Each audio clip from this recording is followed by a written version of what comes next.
trying to keep costs down. The home internet's been perfect. It's fast, it's quick. The setup was so easy, it took less than 15 minutes. It was like, ta-da! If you want simplicity, coverage, reliability, you want the whole package, T-Mobile has it. Right now, T-Mobile customers 55 and up can get 2 phone lines on America's best network, plus America's fastest 5G home internet for just $30 each. $30 per month each line with autopay plus taxes and fees. Minimum age 55. Pricing for home internet rely on 2 lines of Essentials Choice 55. $35 connection charge per line required. Best mobile network and fastest 5G home internet based on analysis by Ookla of Speed Test Intelligence data 2H 2025. All rights reserved. The Chase Ink Business Premier Card is made for people who make things happen, like me. I'm Sam, founder and CEO of Manifest, a product design company that makes everyday products designed smarter. I get 2.5% cash back on purchases of $5,000 or more, plus unlimited 2% cash back on all other purchases, which helps us make more smart ideas into a brilliant reality. The Inc. Business Premier Card. Chase for business. Make more of what's yours. Real business owner compensated for their participation. Cards issued by J.P. Morgan Chase Bank, N.A. member FDIC. Subject to credit approval. Terms apply.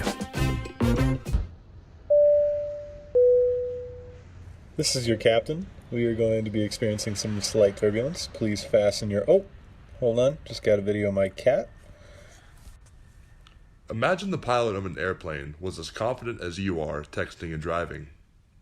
Seems kind of crazy when you put it like that. Visit StopTextStopWrecks.org. A message brought to you by the National Highway Traffic Safety Administration, Project Yellow Light, and the Ad Council.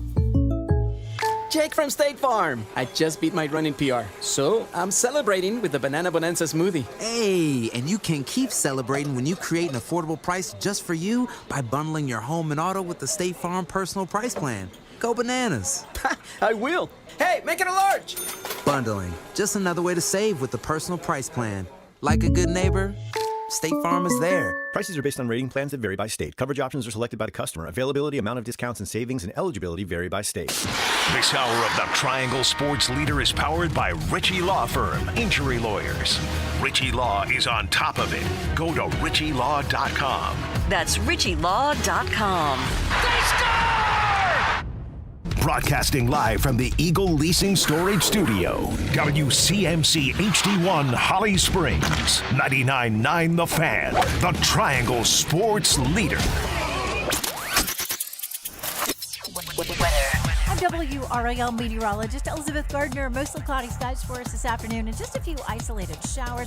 A sprinkle or two around lunchtime and then an isolated shower by the evening commute. The high 73.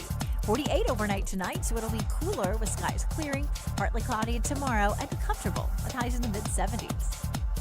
3 o'clock check of your money. Dow Jones up 13 points to 49,622.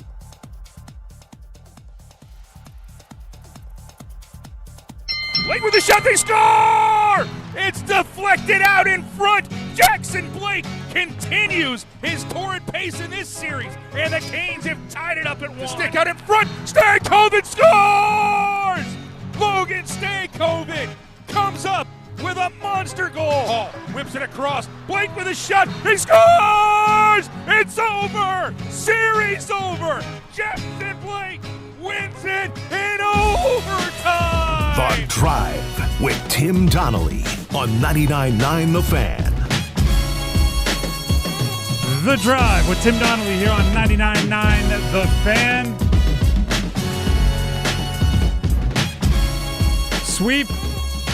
Sweep. Carolina Hurricanes. Sounds so nice, I'll have it twice. Back-to-back sweeps. And someone should warn the Philadelphia Flyers.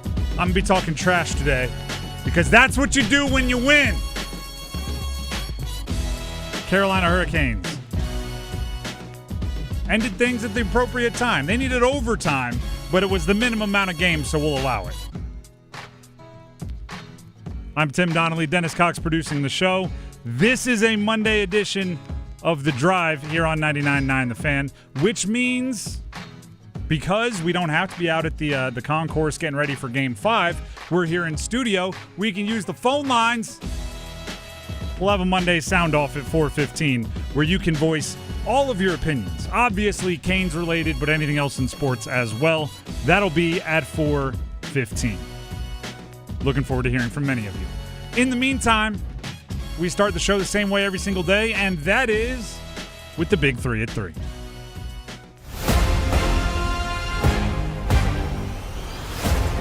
Number 1. Big 3 at 3 is presented by Maynor Service Company, MAYNOR Services.com. Heating, cooling, plumbing, electric, they do it all. MaynorServices.com. Number 1, the Canes win Game 4 versus Philly. 3-2 in overtime. Damn right they did. I mean, are we in the Matrix of some kind? Some kind of deja vu? The exact same amount of goals allowed in Games 1, Games 2, Games 3, and Games 4 to the Ottawa series. Line them up, knock them down. 8 down, 8 to go. To achieve the big goal, you need to win 8 more games. You are halfway there, although not really, because the next 8 will be significantly tougher than the first 8. But you put yourself in the position you need to be in.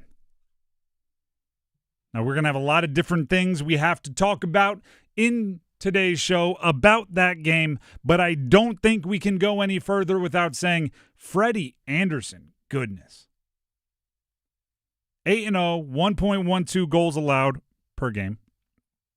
2 shutouts, .950 save percentage. And there are a million of these. I'll give you one, but we could have unlimited. There are so many. The Canes are the first team to do blank since blank stats out there. For example, Freddie Anderson, according to NHL PR, is just the 4th netminder in Stanley Cup playoffs history to allow 2 goals or fewer in each of his first 8 starts of a postseason, a feat last achieved 57 years ago. It's a long time. Long time. Long time. A lot of good goalies have played in the last 57 years. Yeah, a lot of them. A lot of good teams, a lot of good defensive units, a lot of good. None of them had done what Freddie had done. Nope. And the defense in front of him. Mm-hmm. But here's the thing. That's a much cooler stat if you win the Cup. And all of them, right? The first team to sweep 2 7-game series, all of them. The this, the that, the first team since blank to blank, all up and down. That is all great. Way cooler if you get to say, and they went on to win the Cup. And actually, you're learning it with these stats that are happening with the Canes. Because what do? They bring up the previous teams who had done it, right? Whatever the stat is. The first team to do this since blank, and here's the last 5 to do it. And right next to them it says, went on to win the Stanley Cup, went on to lose in the final, went on to this, went on to that. These stats will be brought up when they are matched or broken decades, if not multiple decades into the future. And right next to it, it's going to say how this season ended up. Eyes on the prize is another way to say that. Keep doing what you're doing, but understand a lot of people are blowing smoke right now, talking about how dominant the Canes have been. None of it matters if you don't go achieve the big and lofty goal that has just been outside your reach for the last however many years. There's a lot of other people we need to mention, and we will throughout the show, including at 3:15 when we come back to talk about this game and this series. But I cannot go that long without saying Logan Stankoven line, Jackson Blake, Logan Stankoven, Taylor Hall. Goodness. And it's actually, for the Canes, it's money. For those guys, they agreed to some deals that probably, looking back. I'll just say they've been money. That's all it is. The bang for the buck of those contracts is just going to keep aging fantastically.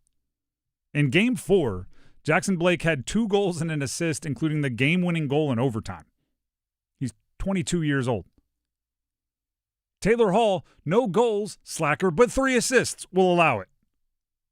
Logan Stankoven, a goal, no assists. He was never going to go 3 games without scoring a goal.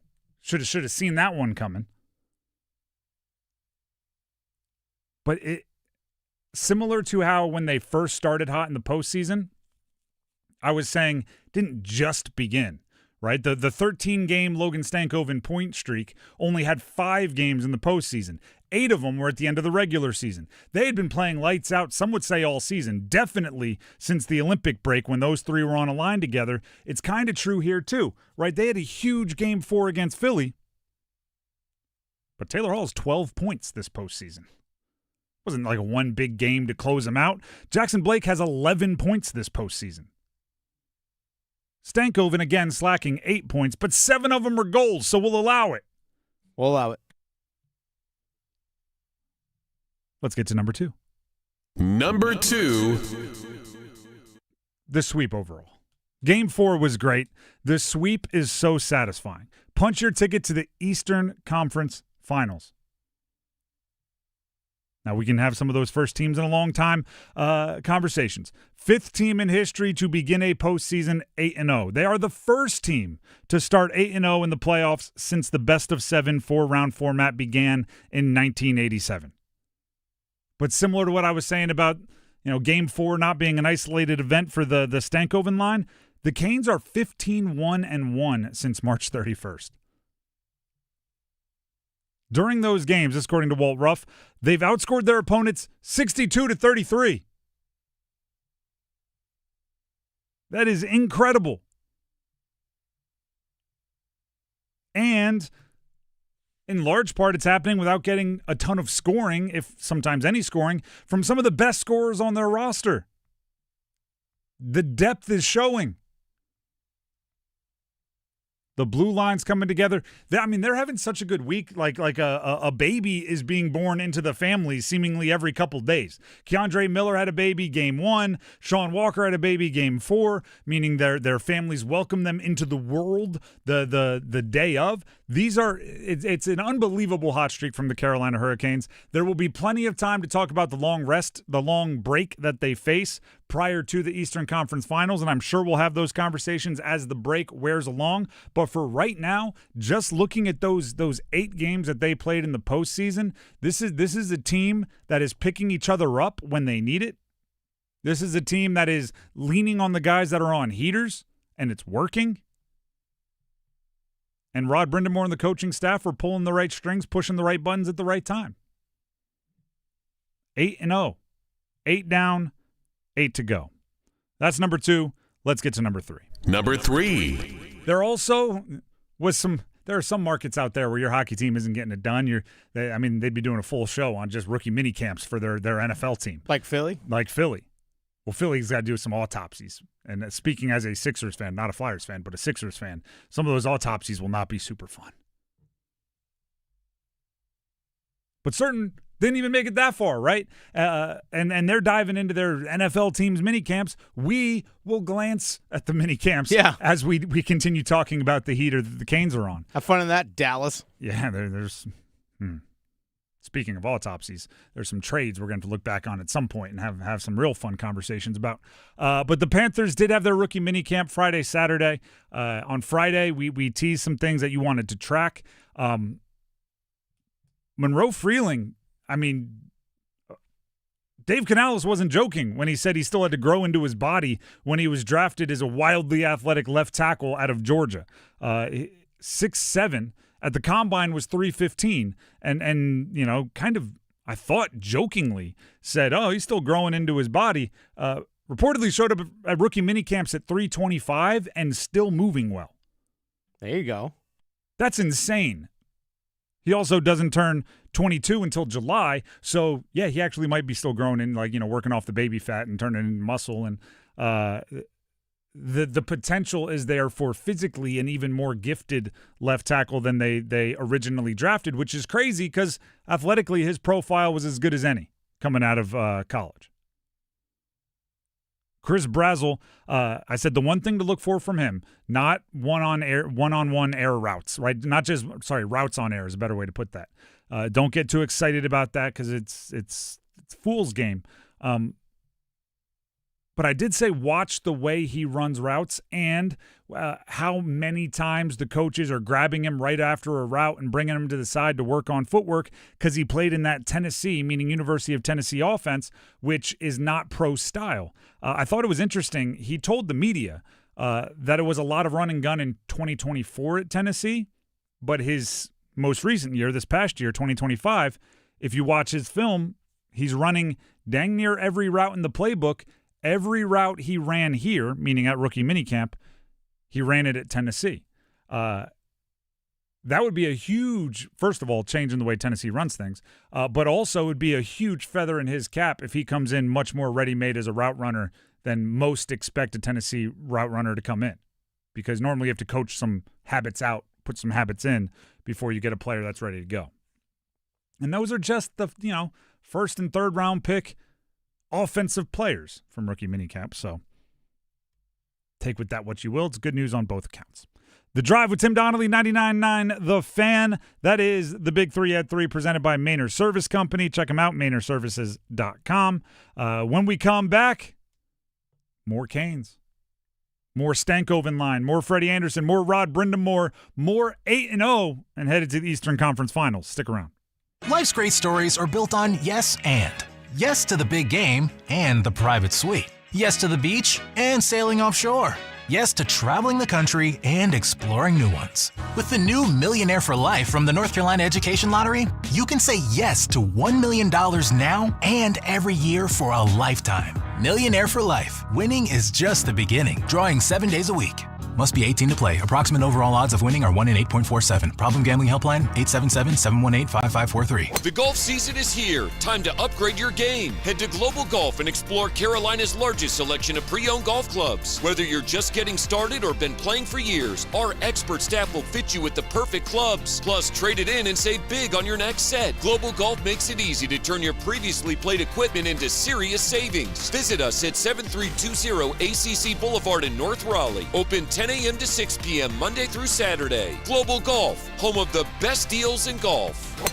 Hey, this is Luke with Newcomb & Company. We're a residential, commercial, plumbing, HVAC company who's been serving the community for over 70 years. Honesty is the biggest policy around here. We take pride in everything we do, anything we touch. We're not one of those companies that come and throw it in and then you can't get a hold of them again. We're there with you hand in hand. Here at Newcomb & Company, what stands apart from other companies is we actually do more than just AC and heat pumps. We do boilers, geothermals, furnaces, radiant floor, anything that is odds and ends that nobody else can touch is what we thrive on. At Newcomb & Company, we do same-day service. That's also another thing that helps us stand apart from other places is we do same-day service because we have enough professionals to get out to these houses to solve what the problems are. And we're on 24/7 on emergency basis, weekends, nights, holidays, you name it, we're there. Newcomb & Company, your Carrier factory authorized dealer. Call 919-862-3000 or visit newcombandcompany.com. Newcomb & Company, your comfort is our business. Slavin, he gets it to Hall. Hall whips it across. Blake with a shot. He scores! It's over! Series over! Jepson Blake wins it in overtime!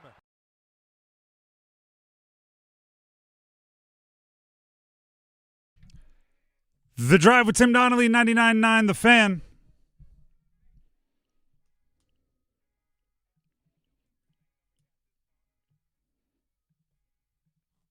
Canes went sweep, sweep.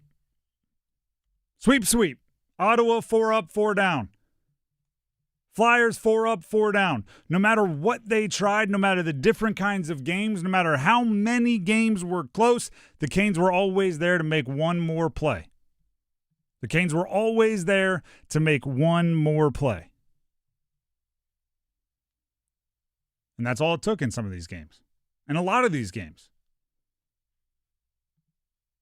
And you can miss me with the East is easy. You can miss me with the cakewalk to the Eastern Conference Finals. They did something that has never, ever been done. Swept 2 7-game series on the way to the Eastern Conference or Western Conference Finals. Tell me nobody else ever had what you would consider a cakewalk? Oh, no, they were just the only ones that did it. Oh, I can dive more into that a little bit later on. Oh, I'm looking forward to it. Yes. You want to I mean, any of the arguments are just ways to discredit a team that was the 1 seed and looked better than a 1 seed is supposed to look through the postseason thus far, And now they're facing a however long break, but at the end of that, they're going to be playing in the Eastern Conference Finals. And whoever they play, whether it's Montreal or Buffalo, they'll have an exceptional advantage in experience in the postseason. Now, are there things that you would love to, like, yeah, you know what, the Canes, it would be sweet if you stopped putting yourself in 3-on-5 situations so much, but actually, you're good at it. So what, like, okay, fine. Is this a crazy, I don't think it's a crazy thought, but it's not one that I think you try to put in. I actually think it's kind of a momentum changer when they go down 3-on-5 and kill it. It's like a jolt of adrenaline that everybody gets fired up about. Super high risk, but it's worked this postseason. Very intimidating to the opposing team when you go, we'll play 3-on-5 and still completely lock you up. Would I like to see Aho and Jarvis and Svech score more? Yes, I would. I would like to see them score more goals. I would like to see the power play score more goals. But this is what we've been talking about all year. The depth, the depth, the depth. This is what we've been talking about. Back on, like, this isn't super long ago, but I don't want to scroll too far back. Back on March 18th. It was after a 6-5 overtime Carolina Hurricanes win over Pittsburgh. This is mid-March. I tweeted out this exact thing. 6 goals scored with none by Jarvis, Svech, Ehlers, or Aho. Hey, Canes, your depth is showing. Seems like an innocuous deal till you go back and look at some of the box score and you go, oh, guess who scored in that game? Jackson Blake. Oh, guess who scored in that game? Taylor Hall. Oh, guess who scored in that game? Logan Stankoven. And you recognize the depth that we've been talking about. And throughout the year for different reasons, right? They started off on a 5-game win streak. Ehlers, Svech started off on those very, very slow streaks through the first, we'll call it 10 games of the year. They won their first 5 games. Oh, look at that. They must have had diversity of scoring. They must have had a bunch of different guys that can pick up that part of the game. How about this? Jacob Slavin barely played the first half of the year. They played 2 games, and then we didn't see him until, the Olympics? Carolina Hurricanes were A-OK without what many consider the best defensive defenseman in the game. Oh, your depth is showing.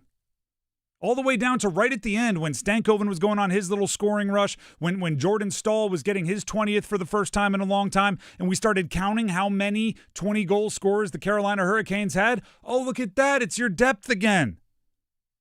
So now we're in the postseason, and Aho isn't scoring the puck as much as we want, or Jarvis has a couple weird games where he's not scoring, and Svech is on a scoring drought for however many games, and yet they're still winning, and it's going like, well, yeah, every step along the way, we've been talking about their depth, so now in the postseason, they're bearing the fruits of the labor that they've put in, and it's like kind of awesome. It's kind of awesome. There were so many examples of it. How many times did we talk about somebody like Keandre Miller having a certain skill set that could apply more to the offensive side of the ice? And then, he's hitting a little like fake pass or fake shot, sliding over Jackson Blake for the goal. How many times? It's not a surprise what is happening, but it is kind of one of those like the Ocean's 11 movies where we watched it all happen, but we didn't pick up on all the clues. So then after the big heist is done at the end, they go back and show us all the different intricate parts that led up to it. And you're like, oh, how did I miss it? We had 7,000 conversations about the depth and versatility of the Canes lines on this show. And then, yeah, we're super surprised that they're winning with not the most traditional, like, hey, top guys play like top guys, and they're doing it with the depth. We should have seen it coming. And who knows? A long break can do a lot of crazy things, right? Maybe on the other side of this, a different group is on fire, or a group that's on fire cools down a little bit, and who knows? I mean, Freddie, for a long part of the season, wasn't even the number one goalie. This postseason, he's been the number one goalie. It doesn't happen like that very often. Let's hear from some of the players and Rod. Let's start with Jackson Blake, because he scored 2 goals. He scored the overtime game winner. He is just 22 years old. He is on a long-term contract, which is going to age gracefully. And he was asked why this year has a different feel from last year. Here's Jackson Blake. I remember Halls even told me this last year. He said, what you're doing right now is not normal. You don't always get to go to the conference finals and stuff like that. And, it being my second year only and to reach it again, it's pretty special. And the culture and the group we have this year, it's another level, I think, from even last year. I think last year we had a great group and we were really tight-knit. But this year it just feels a little different. I don't know what it is, but, I like the way we're rolling. I love the thought of Taylor Hall making sure they're all aware. I love the thought of looking at all these young guys and going, you don't just go to the conference finals every year. Yeah, last year was his first time to a conference final for Taylor Hall. Jackson Blake's like, 1 for 1. Logan Stankoven last year was 2 for 2. Now he's 3 for 3. Alexander Nikishin's like, I didn't even play and I went to a conference finals last year. I showed up to a conference final. What are you talking about? Like it is that kind of veteran, wise old, in the corner, like, don't take this for granted, that I think they might need. But also, Jackson Blake has a unique, and Stankoven as well, and any of the guys that were on the team last year that are back this year, they have a unique, like, 1-for-1 comparison. Right? They're not going, well, it's a little bit like the team I had in 2011 and a little bit like the team I had in 2016. They're going, I have last year and this year. And this year's team is tighter. This year's team is more together, the whole thing. And a lot of times that's the difference. There are actual hockey things different, by the way, about this team to years past that I think are getting overlooked because everyone's going like, Canes to another Eastern Conference Finals. We've seen it before over and over and over again. And I'm going, yeah, the only difference is that team that you call, chunk and dunk, that team that you call defensive, but it doesn't work in the post, they scored more goals than any team in Canes history. They got the highest priced free agent on the market last year. They had a blockbuster trade for a stud defenseman, and they have a couple of their leading scorers / leading point accruers this postseason that turned 22 and 23 recently. So kind of coming into their own, if you will. But yeah, same old Canes. Nothing different to talk about here. They're just grinding away at the division in the postseason. Oh yeah, you're right. Except not true at all. Except they beat an Atlantic team to start it. There you go.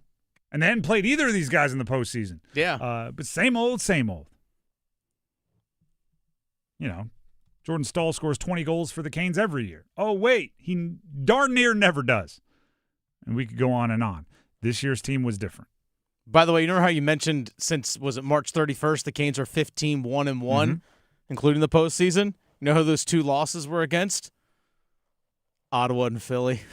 Oh, that's right, because you could argue the Philly one was that was a shootout loss. Yeah, shootout loss, and also they were playing all their AHLers and everything. Yeah, they just needed a point just to get the top seed in the East, and that's exactly what they did. And people were complaining, why did you throw this guy out in a shootout? Because it didn't matter. Okay, that's on you. I refuse to bring up arguments about who's in a shootout once we're in the postseason. Exactly. I've rid myself of that ugly task that we are burdened with during the regular season.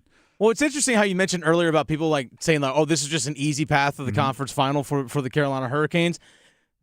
First of all, a lot of these experts out there, a lot of the Spit and Chicklets guys, PK Subban, all these other people were picking, hey, Ottawa's going to win that series. Ottawa's going to win that series. I even said that the Canes would win in 6 and it'd be a tough series. I was wrong in that regard. I'm willing to admit that. But if you actually look at total points, because obviously that's what determines seeding, total points in the NHL, Ottawa was 9th in the entire league. 9th in the entire league when it comes to points. But if you also look at regulation wins, like teams that could actually win 5-on-5, Colorado had the most regulation wins. That tracks. 48 out of their 55 wins. That makes sense. Buffalo was number 2 at 42. Tampa Bay, 40 wins in regulation this season. Carolina Hurricanes were 4th in the NHL with 39 regulation wins. You know who was tied for 5th? The Dallas Stars and the Ottawa Senators. Teams that can win at 5-on-5, right? Oh, that team. The Ottawa Senators that were tied for 5th in regulation wins this season. They're top 10 in points and top 5 tied for regulation wins this season. I'm sorry, what was so easy about it? Oh, and just Linus Ullmark put up the stat line that he put up in the postseason as well. It's like, well, wait a second. And Carolina still beat them even though Linus Ullmark was playing the way that he did. So, like, you know what? Quit moving the goalpost. Oh, and guess what? There will only be 3 teams in the Western Conference that would have qualified for the playoffs in the East. The entire Pacific Division, like Vegas or Anaheim is going to go to a conference final. Neither one of those teams would actually finish in the top 10 of the Eastern Conference. And listen, I let alone top 12 actually in the East. Come on. I have similar stats saved in my notes that I was almost going to there. Things like Colorado, Minnesota, Dallas, even their record versus the East versus their record against the West, and they actually perform much better against the West than against the East, despite the fact that everybody says it's an easier path to the Cup through the East. No. I don't want to discredit the good teams out there that are winning hard-fought series in other parts of the bracket. Mm-hmm. I just don't want it being done to the Canes because they've made it look easy. Lining up and knocking down 4 games in a series back-to-back, I get it. It looks like, oh, they must have cruised through. It's you can give the credit to the Canes for making it appear that way, especially if you don't watch the games and you're just watching box scores and you're just looking at expected goals or you're just looking at the final scores or whatever. Just don't discredit them. And I don't want to discredit. Like, I think Colorado's a really, really good team. And if they make it to the Stanley Cup Finals, they'll be wildly battle-tested, and it'll be a tough challenge for whoever makes it out of the East. And I think Buffalo is showing some really good signs of putting some things together. I think Montreal is a young, super talented team. I think there's good teams. I just don't get why I can say that, and nobody from any other market can say that about the Canes. Yeah. They think it's some kind of like Fugazi fool's gold fraudulent success that they're having, when if you watch the games, it's just not. It's just not. The Drive with Tim Donnelly, 99.9 The Fan. We have the Dean's List coming your way, but first, Dennis Cox has something he'd like to tell you. I do. Dennis Cox here real quick for my friends over at Law Tigers. I want to make sure every motorcycle rider out there is make sure that you are fit and ready to ride before you hop on the motorcycle. Riding a motorcycle requires all parts of your body fully functioning and working. Because guess what? You're using both feet, both hands, sometimes all those things at the exact same time. So, like, for example, myself, sprained the foot yesterday playing hockey. Not riding the motorcycle today because guess what? I want to make sure that I can actually shift gears with my left foot properly. So you know what? I couldn't do that, so I stayed off the motorcycle because I knew if I hopped on the motorcycle today, I would have compromised myself out there on the road. So be safe before and make good decisions before you even hop on the motorcycle. But if you're injured in a motorcycle accident, make sure you contact Law Tigers at 1-800-LAW-TIGERS even before you get in touch with the insurance company. Your case evaluation is always free, and you don't pay a dime until your case settles. So give them a call, 1-800-LAW-TIGERS, or visit lawtigers.com. Law Tigers is a network of independent law firms who are members of the American Association of Motorcycle Injury Lawyers. Law Tigers is not a law firm. The Drive with Tim Donnelly, 99.9 The Fan. Will be back with the Dean's List right after this. Hey, folks, Dennis Cox here for my good friends over at Law Tigers. Myth. If I drink, it only affects me. Fact. It affects more than you. Your reaction time, your safety, and everyone counting on you. Game's over, and it's time to head home. Someone says, I'm good, only had a couple. Now, it's on you. Stay quiet or speak up, because one bad decision affects everyone in that car. Real teammates step in. They protect each other. Make a plan. Speak up. Talk it out and see, because real teammates look out for each other. Learn more at talkitoutnc.org. Jake from State Farm. I just beat my running PR, so I'm celebrating with the Banana Bonanza smoothie. Hey, and you can keep celebrating when you create an affordable price just for you by bundling your home and auto with the State Farm Personal Price Plan. Go bananas. I will. Hey, make it a large. Bundling, just another way to save with the Personal Price Plan. Like a good neighbor, State Farm is there. Prices are based on rating plans that vary by state. Coverage options are selected by the customer. Availability, amount of discounts and savings, and eligibility vary by state. In the zone, AutoZone. Welcome to Markdowns for Miles at AutoZone. Thanks. Is oil marked down? Save up to $15 when you buy 5 quarts and a filter. And fuel treatment? 2 for $9 on Lucas. Brake pads? Marked down to free. Free? Get free Duralast brake pads when you buy 2 Duralast rotors. That's several markdowns. For many more miles. Get in the zone, AutoZone. Restrictions apply. When it comes to your roof, it's all about quality above with peace of mind below. Hi, this is Holly with RoofWorks.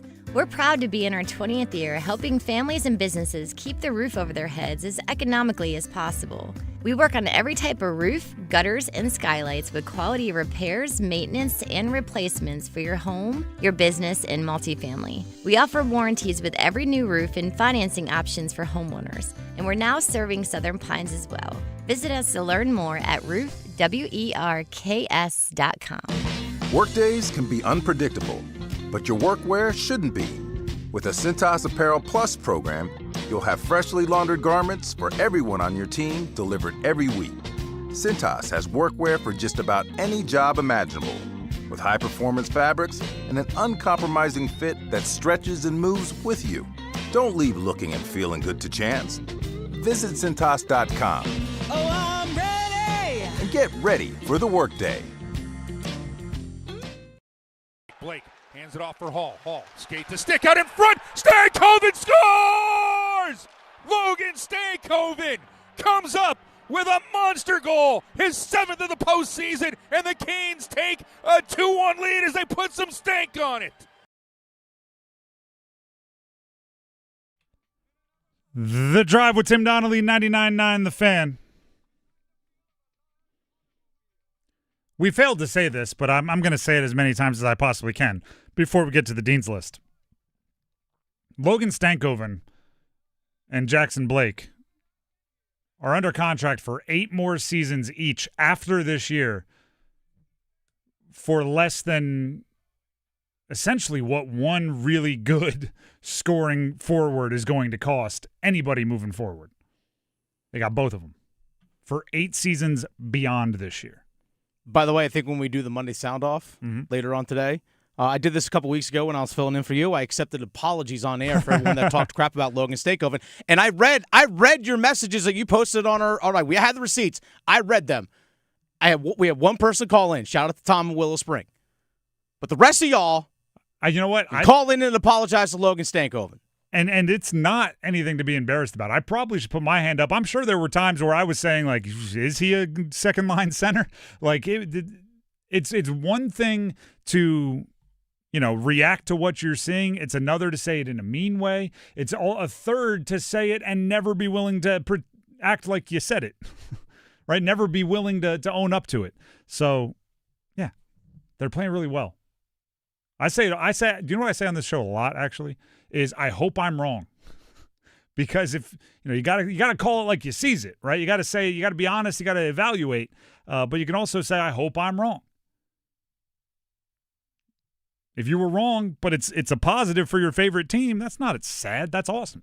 But yes, we will accept apologies when we open up the phone lines. Speaking of, we do have a Monday Soundoff today at 4:15. We'll give you the phone number for the Heister Automotive Group hotline, and we encourage all of you to tune in, either to call in or to listen to what the rest of the sports media sports fan world, I should say, not sports media, sports fan, sports listener world has to say.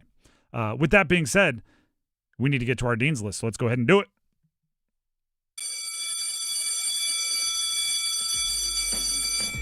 All right, we'll start with some sports on the diamond. How about Duke and UNCG softball?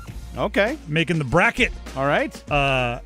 Duke is in the, Durham bracket. Huh? Makes sense. All right, makes sense. Arizona, Marshall, and Howard will be joining them. They are Duke is 3 seed. UNCG, the only other, as far as I skimmed through the bracket, the only other Carolina, meaning North Carolina team in the bracket is in the Athens bracket with Georgia, Clemson, and the College of Charleston. So represent the state of North Carolina well, Duke and UNCG softball. Another sport from a slightly larger diamond, North Carolina Tar Heel baseball. They are up to right. number 2 in the D1 baseball rankings. Okay. Behind only UCLA. They've won a boatload of games.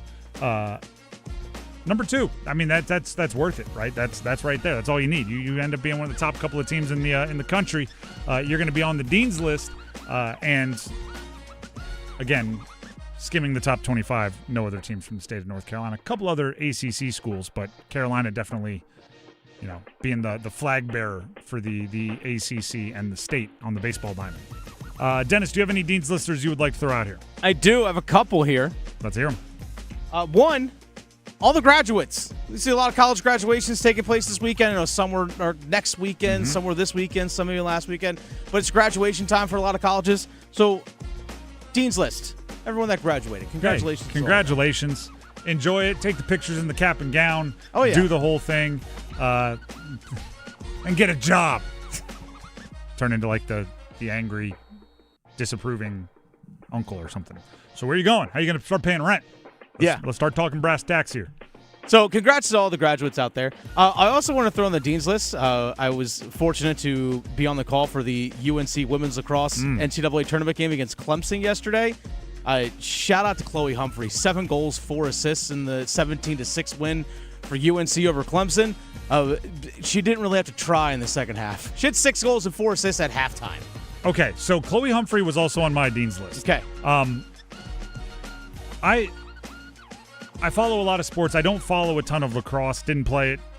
Don't fully understand different parts of it. But hey, I was on ESPN.com clicking around, and there was an article about a UNC women's lacrosse player. And I'm like, hey, possible Dean's List, right? If somebody's doing something special in our area, whether it's a sport I follow or not, I'm gonna try to highlight. I literally just copy and pasted a section from the ESPN article because I went, goodness gracious, if this is true, we need to have this on our show. ESPN about Chloe Humphrey, sophomore on the UNC women's lacrosse team.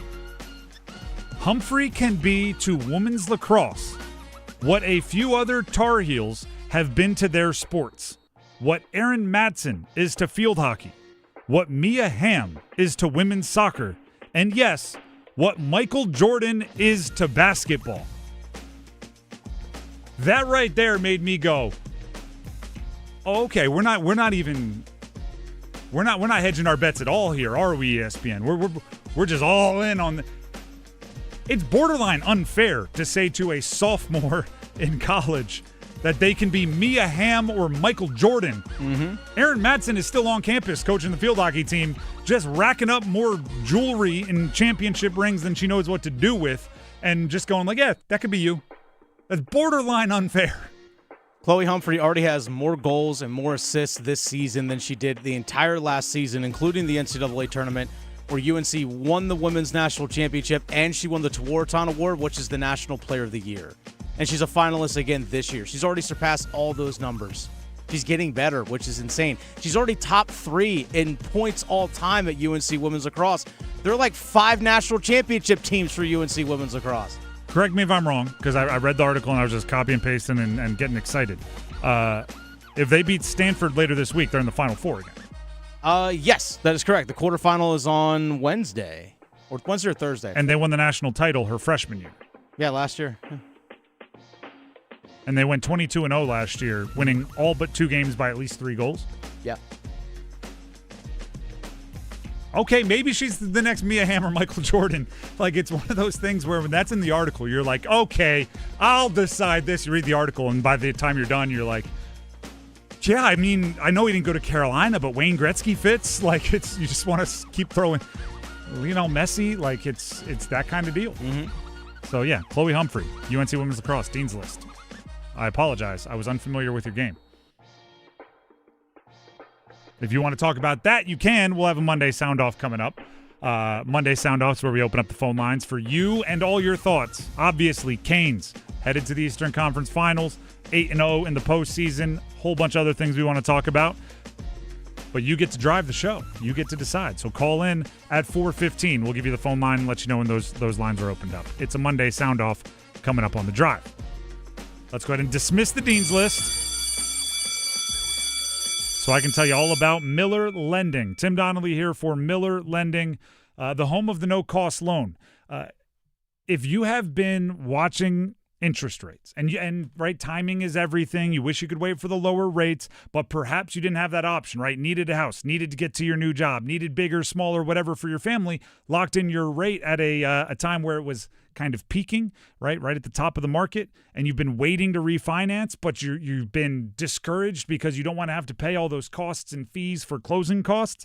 Don't let that be a barrier. Don't let that be an obstacle for you. Instead, call Miller Lending and ask for a no-cost loan. That removes those barriers, removes those obstacles, and lets you just get the lower monthly payment without taking all of those costs and fees and closing costs and surcharges, whatever you want to call them, out of your pocket. It's a very simple process, and they would love to answer your questions. So give them a call, 919-447-3377. By the way, when you call someone from Miller Lending, you're talking to someone right here in the Triangle, locally owned. 919-447-3377, or you can visit them online at millerlending.com. It's that easy to remember, millerlending.com. Miller Lending is an equal housing lender, NMLS number 250-2146.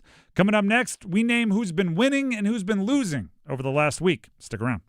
Organize easy. Organize tough. Customize your work truck or van with Upfit solutions from Van Products. Steel and aluminum shelving, toolboxes, data files, cabinets, drawers, conduit carriers, ladder racks, everything safe and secure. Everything built as unbreakable as you by Adrian Steel. Backed by the best warranty in the business. 3 years, 36,000 miles. Everything custom installed by Van Products so you know it's done right. From a single work rig to a fleet, choose custom installed Upfit solutions from Van Products. Canes fans, this is your playoff headquarters, the Dugout Tavern and Grill on Kelly Road in Apex. Catch every Carolina Hurricanes playoff game the way it's meant to be seen. An official member of the Canes Bar Network, the Dugout has the sound on for every game, a massive 16-foot video wall, and bucket specials, plus $4 storm surge drinks to keep the energy high all night long. So grab the gang, wear your red, and cheer loud. The Dugout Tavern and Grill in Apex, where Canes fans bring the storm. Jungle Cashword Scratch-Offs and Digital Instance games are here. 2 ways to play. Yeah. Play Scratch-Offs like you do. Scratch it. Play Digital Instance on your phone. 2 ways to win. Right. 2 ways to find letters and complete words. 2 ways to win up to $150,000. That's a lot of crackers. Jungle Cashword from the North Carolina Education Lottery. 2 ways to play, 2 ways to win instantly. Must be 18 to play. Approximate overall odds to win range from 1 in 3.79 to 3.90. Problem gambling helpline 877-718-5543. Is your heating and air system ready for the warmer weather? Call Newcomb & Company to ensure your system is running at peak performance. As a Comfort Contract customer, you'll get priority service and a 15% discount on all HVAC and plumbing service calls and repairs. Newcomb & Company, your Carrier factory authorized dealer, has proudly served our community for more than 70 years, delivering reliable comfort and peace of mind. Call 919-862-3000 or visit newcombandcompany.com. Newcomb & Company, your comfort is our business.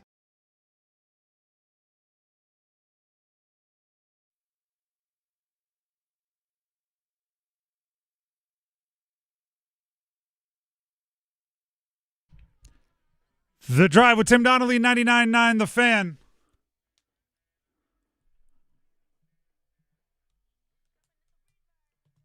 Who's been winning and who's been losing over the last week? That's the question. We have put it upon ourselves to answer on this very Monday, May 11th. We do it every Monday. It's called Winners and Losers. Something else we do every Monday is called Monday Soundoff. That'll be coming up in about a half hour. We'll open up the phone lines. We'll give you the phone number. You call in and talk about, comment about, ask questions about, debate about, whatever you want to, as long as it's relatively in the sports world. That's in about 1/2 hour, 30 minutes from now. Less than a minute from now, we're going to play Winners and Losers. It's very simple. It's more aura. It's more vibe than it is scoreboard.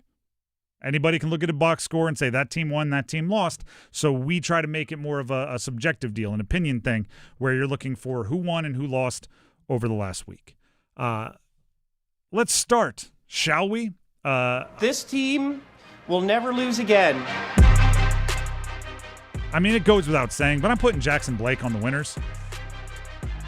I keep being blown away by the fact that he's 22 years old.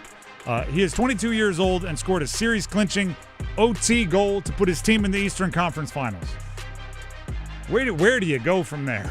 Hopefully, more goals in the Eastern Conference Finals. Yes. But, I mean, it's an exceptional season, and we're watching, like, stars grow up in front of our eyes. I'm starting the campaign right now. You're hearing it right here first. I'm going to put my name on it. May 11th, Dennis Cox. May 11th, 2026. Jackson Blake, U.S. Olympic Team 2030. Putting it on right now. I'm starting the campaign. I'm starting the campaign now. It could be one of those campaigns that, like, by the end, we don't even have to campaign. By the end, exactly. It's just like, yeah, we put a lot of work into the early campaign. Turns out we could have just waited for him to have a 40-goal season. Like, nope. We didn't know he was going to do that, so we campaigned real hard early on. Exactly. No, he's really good, and you know his rink rat game is like just maturing in a way where he's going to be trying some things that are going to be highlights for a while. Loser. Flyers fans that are mad about trash talk. Have you seen all this? So the Canes posted a bunch of like trash talking memes. I'm talking like the official Canes. Yeah. And Philly fans took that, I guess, as some kind of an insult. And Philly posted like a, hey, much respect, and a just like a handshake line picture.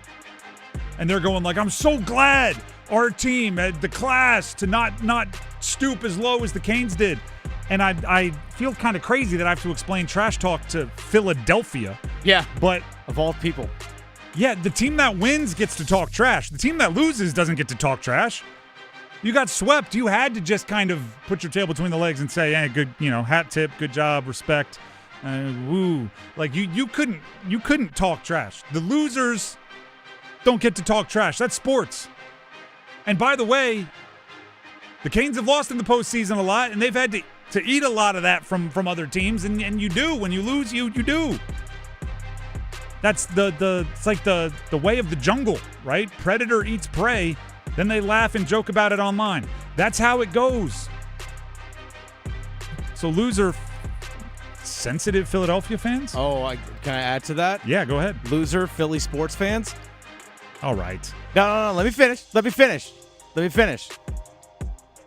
You had Joel Embiid, one of your star players for your Sixers, asking, hey, guys, don't sell your tickets. Don't sell your tickets. We want to try and keep our home court advantage. Don't sell your tickets to the Knicks fans. And then guess what happened? You sold all your tickets to Knicks fans, and then after the game, you got Tyrese Maxey saying this kind of stuff after the game. Yeah, it just sucks. That's really all I can say about it, man. It's hard. It's definitely difficult. You know what I'm saying? And it's only one way to put a stop to it, and it's we have to go out there and win these games. Like, we, just being completely honest, we were better when we played them in the Garden this entire season. Like, I know we lost game 2 and 1, but like game 2 was better. Regular season was better. Here we was, I was telling them it felt louder here for them than it did in the Garden. Look at that. You can't even show up for your own team. Imagine this. Is it because they got swept in game 4 the day before by the Canes? They're like, you know what? It's not even worth showing up. Soft. There were probably some tears. Soft. Drink them. See, I look at Sixers fans and I look at Flyers fans in two different categories. Oh, okay, yeah. Mostly because I'm a part of one and not the other, so one is better than the other. That's how I look at it. Well, let's move on from this. This became much less fun, winners and losers. Now they're ready to fire Nick Sirianni again. That's I wouldn't hate it. I'm not an Eagles fan, but whatever. Winner, Chicago Bulls. I think the 4th pick is the best pick in the NBA draft, and they got it in the lottery. Oh yeah. A.J. DeBonsa, Darren Peterson, Cam Boozer, Caleb Wilson, whoever's left. Let somebody else decide and make the wrong decision. And you just sit there and go, there were 4 of them. I had the 4th pick. I just took whoever was there. It's the no stress, just hang out until the draft and let it go from there. Can I throw loser Indiana Pacers? They are quite upset with did you see that their GM posted an apology? Yeah. Sorry we tanked. So, yeah, loser, Indiana Pacers. The pick that they have that's supposed to go to the L.A. Clippers was top 4 protected, and in the lottery they got the 5th pick, so the 5th pick's got to go to the Clippers. Which, by the way, winner, Clippers. Yeah, but I mean, they're probably gonna have picks taken away because they paid Kawhi a bunch of weird stuff. Yeah, maybe. NBA is a drama. Speaking of loser, Victor Wembanyama. Oh yeah. You can't throw that elbow and get ejected in the second quarter of a postseason game. Victor Wembanyama, super duper star, 7'4", unbelievable athlete for the Spurs. His team was up 2-1 over Minnesota. And in the second quarter, he got ejected for throwing an elbow. And Minnesota goes on to win and tie up the series. Do you know what's the craziest part about it? Victor Wembanyama, like, he trained this off. This is not even an exaggeration. I'm pretty sure he trained with monks. Like, he's super, like, calm when he talks. He's always reserved. So when it said he got ejected for throwing an elbow, I wasn't watching the game, but I saw it on social media. I was like, oh, I got to see this. I'm assuming, like most people that are gangly, right? He's 7'4" long. I was like, oh, he just didn't know where his elbow was. Turned around too fast. Caught someone in the cheek. No, not what happened at all. He said, I've got pointy elbows and I'm going to use them as a weapon. He threw it at his throat. His own teammate was in the background like, no. It's one of the funnier GIFs you can find. Yeah, you can't do that in a postseason game. You can't. You can't just be out of the game for over half when you're that important to your team. You're that good. Dennis, do you have some winners and losers? Additionally, you want to throw in here? I do. Winners, babies. Okay. Babies. Keandre Miller, he and his significant other welcoming a child before Game 1. Just before Game 4, Sean Walker finds out, like, overnight before Game 4 that, hey, his wife's water broke. So he flies down from Philly to Raleigh, there for the birth of his daughter. Flies back up there for Game 4 up in Philadelphia. Helps the team win in overtime. Pretty awesome for him. But also, our guy Micah in Morrisville that calls into the show frequently. He and his wife just welcomed a baby in this weekend as well. So shout-outs to Micah. Winner. Congratulations. So, yeah, Hopefully babies. everybody's happy, healthy, and all those things. Congrats, Micah. So yeah, I was messaged with him a little bit earlier. So congrats to Micah. Don't be on your phone too much. No, get the unless sleep. you're listening to this show. But congratulations, and again, hopefully everybody's happy, healthy, doing well. More winners and losers. How about this one? Winner, Rod Brindamore. Okay. It's rare that I find a stat about Rod Brindamore that I love as much as the one I'm about to tell you that I didn't already know. I think it was assumed, kind of. It popped up on the graphic. I think it was Game 3, watching it on TV. I've updated it for the 2 wins beyond. Rod Brindamore has been the head coach or a player for 94 of 96 playoff wins in Canes history. Some quick math that I did off air. That's since relocation, by the way. He has contributed in a major way, head coach or player, to 97.92% of the Canes playoff wins. That's insane. Gosh, I really hope that guy gets the one thing that's missing from the resume as a coach so he can enter into all the conversations that he deserves to enter into. And you know what I'm talking about there. Loser, last one here. I think it's a win for us and potentially fans everywhere, but a loser for them.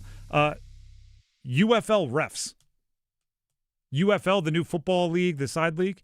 I had never seen it before. I love it, but I do think refs are going to hate it. After a controversial call, go talk to the sideline reporter. They interviewed the ref that made the call on the sideline. Oh, that's awesome. About what they saw, why'd they call it, and they were kind of grilling him like, okay, so if the pass were more on target, would that have been a DPI? Like, they were giving him kind of a back and forth, and I went, it's genius. It's genius. While like they're ruling the reviewing or whatever, have the ref explain what they saw. Transparency. 2 reasons. 1, I think it'll humanize refs, which will make us more sympathetic to the fact that they're not robots and they make mistakes too. 2, it'll let us know how tough their job is because they're going like, here's what I saw, and you'll look back where he's standing and go, oh yeah, I could see how that's what he saw. Instead of us just assuming that they're terrible and betting on the game, like most people do when a call goes against their favorite team. So refs probably won't like that because you got to go answer tough questions. But I think it's good, and if it works for the UFL, I think other teams should consider it. Very similar to the ACC miking up their review booth. Like, just give us as much transparency as possible. That's winners and losers here on The Drive with Tim Donnelly on 99.9 The Fan. Up next, we have football at 4. Panthers minicamps. Rookie minicamp took place over the weekend. What did we learn? Stick around.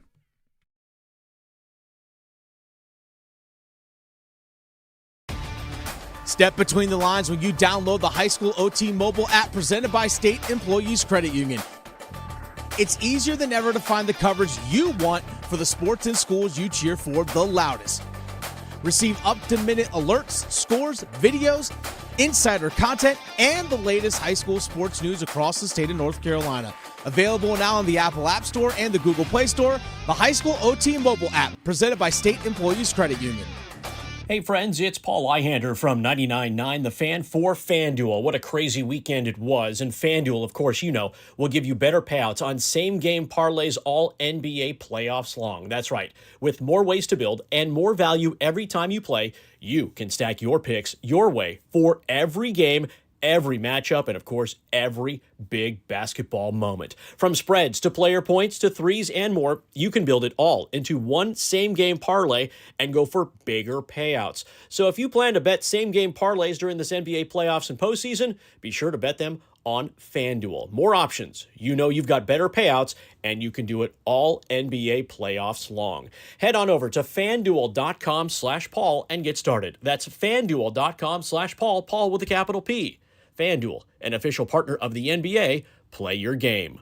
21 plus and present in North Carolina. Gambling problem? Call 877-718-5543 or visit morethanagame.nc.gov. Hey, hockey fans, it's Trip Tracy. If you're ready to upgrade your outdoor living space, look no further than TimberTech Decking and Railing. TimberTech is the #1 premium composite decking brand, and it's tough enough to handle anything. It looks just like real wood, but without the costly maintenance of a wood deck. It won't rot, warp, splinter, or peel, ever. And it's backed by industry-leading warranties, so your deck will last year after year. Connect with a local contractor or order free samples at TimberTech.com to see the TimberTech difference for yourself. TimberTech, everything wood should be. I'm attorney Brian Ritchie. Big truck accidents can cause life-changing injuries, and life-changing injuries deserve life-changing money. I know big truck wrecks, and I know how to fight those big insurance companies. If you've been hurt by a big truck, contact us at ritchielaw.com. I'm on top of it. Broadcasting live from the Eagle Leasing Storage Studio, WCMC HD1 Holly Springs, 99.9 The Fan,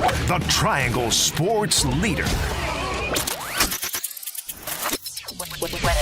I'm WRAL meteorologist Elizabeth Gardner. Mostly cloudy skies for us this afternoon. Couldn't rule out an isolated shower, but the rain won't be widespread or heavy. We'll see highs in the low to mid 70s. Clearing tonight and upper 40s. And then tomorrow feeling comfortable with partly cloudy skies. We'll see highs in the mid 70s. 4 o'clock check of your money. Dow Jones up 88 points to 49,697.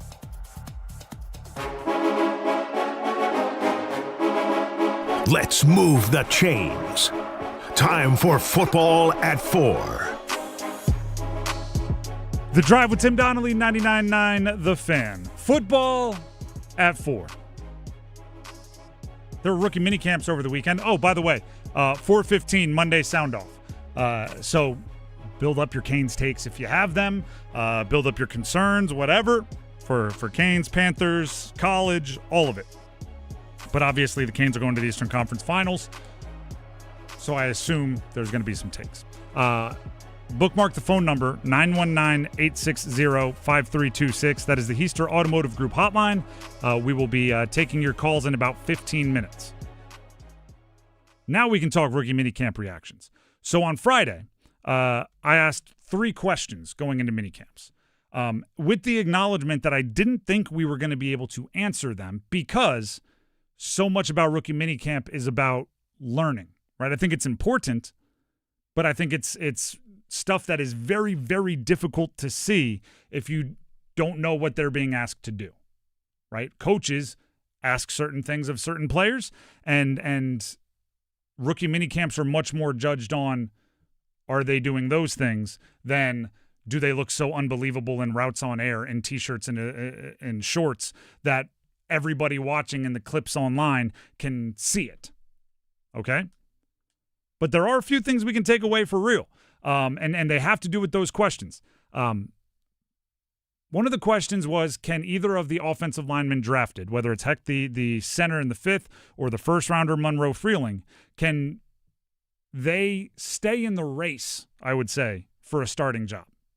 I don't think you can win a starting job at rookie minicamps, right? Because, like, you're a draft pick. You should look way better than the undrafted free agents you're playing with. I do think you can lose a starting job in rookie minicamps because if you show up and you look indiscernible from some of the other players, even if you project to have a higher ceiling, I think it's really tough for a coach to get that first impression for the year out of their head. Monroe Freeling showed up and had put on 10 pounds since the combine. Dave Canales said he showed up at 6 feet 7 inches tall, 325 pounds. He was 6'7", 315 at the combine. That is him taking the thing that made him an attractive prospect, which was an unbelievable athletic profile, if a bit unexperienced at the college level, and made it even more impressive with this caveat. Dave Canales said he was carrying it well. Because that's important too, right? There's a difference between showing up 10 pounds heavier and looking like it was intentional and showing up 10 pounds heavier and looking like, the draft party was catered well. Yeah. Like there's a difference there. Yeah, is it functional? That's the key. Is it functional? There's no doubt in my mind when they flip on the tape, he doesn't have to be wearing a jersey number for them to go, there's Monroe Freeling. And that is likely enough to keep him in the running for a starting job. Right? No doubt in my mind he looked different. No doubt in my mind he can pick up the footwork and the technique because of the athletic profile we know that he has. Played basketball in college and moves well, runs fast, short shuttle, all that kind of stuff. Chris Brazel, I said the number one thing that coaches are going to be looking at for him is his route running ability. Because guess what? We know he's big. We know he's tall. We know he's fast. That's largely why they drafted him, right? He's over 6'4". He runs a sub 4.40. You're not drafting anyone that you don't think can catch. So, I always get blown out of my mind when somebody, makes a extended arm catch in one-on-ones and mini camps and everyone's like, look at this. I'm like, he is a wide receiver. But he did fill us in, meaning Chris Brazel did when talking to the media, that he actually believes Tennessee, which is where he played his college last 2 years, changed their playbook, changed their style from his first year on campus to his second year on campus, where they started running much more pro-style routes the second year. Now, I'm going to go back and watch because there's something called helmet scouting, which is if a team has a particular reputation, when you watch them on film, anybody wearing that college helmet, you just put like certain positives or negatives on them. I watched Brazel this year, and I did feel like he was running a lot of Tennessee offense, kind of that run and gun, RPO, super simple, don't have to be as crisp style of offense. But if he says it's different, I'll go and take another look and try not to helmet scout. Right, because it's so tempting to just, see one guy wearing a Tennessee uniform and think of all the things that did in and made it difficult for other Tennessee wide receivers to make the jump to the pros. So I'm going to go look at it again. He said every route I ran here, meaning at the minicamp, he ran at Tennessee. Now, there's a difference between running routes within different schemes, but it's worth revisiting.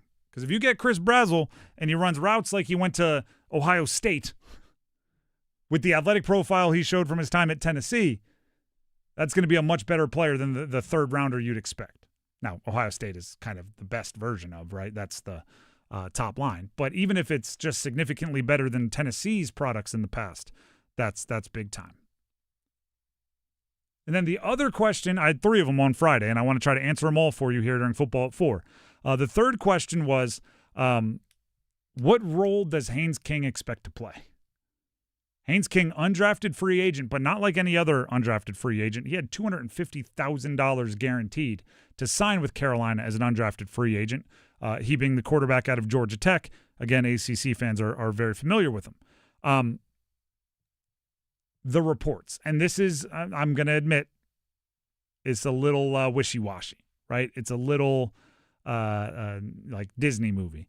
But the reports are that Haynes King tremendously thrived in a leadership role, right? That he was the voice, he was the guy, he was the tone setter, which quarterbacks traditionally, naturally kind of do. And this would be the one time you could see that from Haynes. Because if Bryce Young is around, there's your leader. If really anybody on the active roster is around, there's your leader. Haynes King is as a minicamp guy, a rookie undrafted free agent, he could step into that role, which it's good to know he can. It's good to know that everybody responded appropriately. It's good to know that he ran an efficient practice. His comments about being open to the, quote, Taysom Hill role intrigued me because he made it clear that he wants to be a quarterback first, but he's open to the Swiss Army knife stuff. That intrigues me for this reason. And I'm actually it's the same sport analogy. I often say a quarterback that can run should use it early in his career to be successful while he figures out the rest, right? If you're not super comfortable going through like a 5 receiver progression, but you run a 4-3, get through 2 or 3 progressions and take off, right? Pick up 5 yards and just keep the offense moving while your legs are young and you're fast and you're still agile and you have all of that and you haven't been pummeled in by the NFL. Then as your career goes along, the rest of your game can catch up. And hopefully, 3, 4, 5 years into your career, you've been successful this whole time, but you really haven't known what you're doing. And then you know what you're doing, and the rest of your career, you can use your legs as a supplement, right? If I'm Haynes King, I'm trying to use whatever Taysom Hill, like good vibes I can get to stick around long enough to show him everything I can do as a quarterback until hopefully then I don't have to go to special teams meetings, right? Until then, all of a sudden I don't have to talk to Tommy Tremble about how to line up as an H-back. Like right now, it is truly the more you can do for Haynes King. Whatever you can do that any coach in the room says, I like that. You just got to make the team. You got to make the practice squad. And if there's a running backs coach that's like, yeah, we might use him on the goal line. Interesting. If there's if the offense is like, yeah, we'll have him be our tush push guy. Like whatever we'll have him block on punt. Hey, yeah, whatever it is, it's the more you can do. And the longer you're just in the facility, the more you can try to convince everybody, I can drop back and throw too. I can read a defense too. If you need me, I'll be over here working with the punting unit, but if you need me. And that's interesting to me. Because not many undrafted free agent quarterbacks have much to offer outside of, I can play quarterback. And if he has something to offer, it could buy him some time, especially because this year I think it's very obviously it's Bryce Young, it's Kenny Pickett, it's whoever, right? Will Grier, Haynes King, somebody else. There's something for grabs there at the third spot. The Drive with Tim Donnelly, 99.9 The Fan. And I just kind of dream of like cool trick plays and stuff. That's just fun for me. Although let's not call the flea flickers in the rain at like the 20-yard line going in. Hopefully that was something we learned last year. Yeah, don't do that. Hopefully that was something we learned last year. Trick plays, time and place. The Drive with Tim Donnelly, 99.9 The Fan. Before we move on, Tim Donnelly here for Bailey's Fine Jewelry. Listen, everybody, I was actually talking a lot with one of my buddies who the watch collection that he's made could be changing a little bit, meaning something that he liked 10 years ago maybe doesn't like as much anymore, but there's this new apple of his eye, and I'm going Bailey's Fine Jewelry, the Fox and Bailey Watch Shop. They will buy luxury timepieces, Rolex, Cartier, Panerai, Hublot, Breitling, Tudor, Patek Philippe, Audemars Piguet. If you're looking to sell or consign a watch, bring it to Fox and Bailey. Speak with one of their super talented watch experts. They can explain to you the whole system, let you know how it works, and maybe that watch that's run its course in your collection can become the prize of someone else's collection, and then you can go after that new one, that new hotness you want to put on your wrist, that new statement you want to make when you walk in the room. It's part of the hobby, right? It's part of the reason why people buy luxury watches is because many of them hold their value exceptionally well, and you can trade and sell and move up the ladder as you continue chasing your grail watches, as they call them. You can learn more at BaileyBox.com, but I encourage you, like I said, stop in Fox & Bailey Watch Shop located inside Bailey's Fine Jewelry at their Village District location. Talk about selling a watch, talk about buying a watch. It's a great place to do both. Just let them know you heard about it from me, Tim, right here on 99.9 The Fan.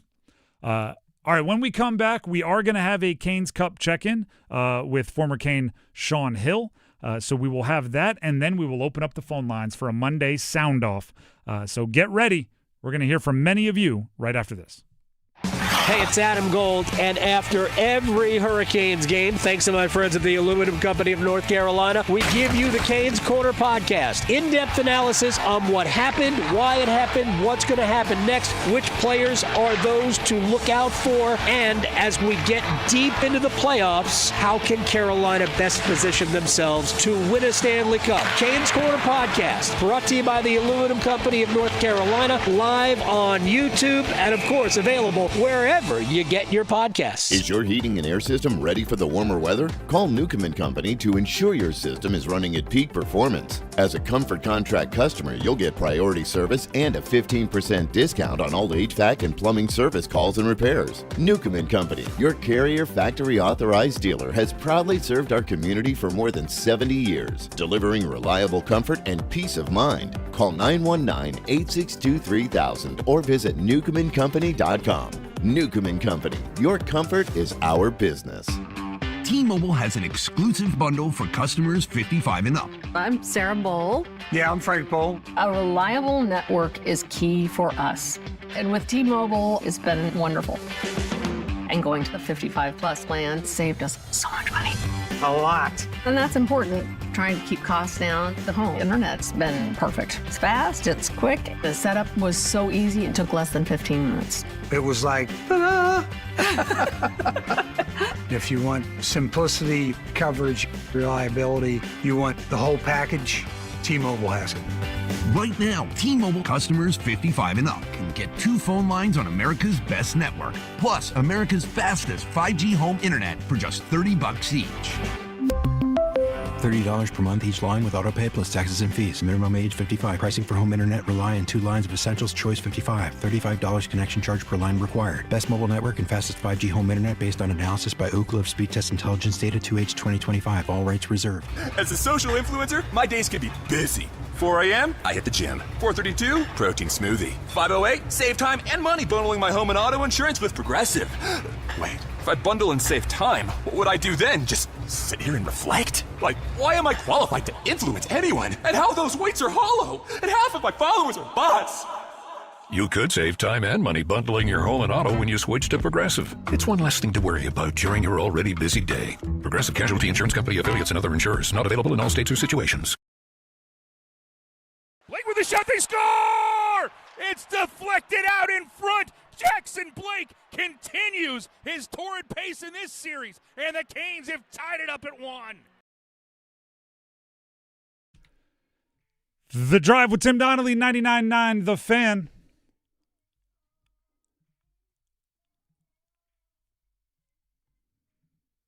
The Carolina Hurricanes swept to the Flyers in the second round and are now just patiently awaiting their assignment for who they will play in the Eastern Conference Finals and when that will be. Whenever those games get started, the Carolina Ale House is the official party location, watch party location, for all Canes playoff games. The Carey location is specifically when they are on the road. So when they are not playing at their friendly confines of their home arena, there'll be the indoor-outdoor parties that we've all come to expect at the Carey location of the Carolina Ale House. Stormy, Canes crew, big movie screen to watch the game. It's a whole thing. and we encourage you all to check it out. And we will remind you as we get closer to games actually being played, and it could be a while. But Carolina Ale House is the official sponsor of the 99.9 The Fan Cup check-in, and we will be hearing a conversation between Adam Gold and Sean Hill in a second. But while this interview is playing, we are going to open up the phone lines for a Monday Soundoff.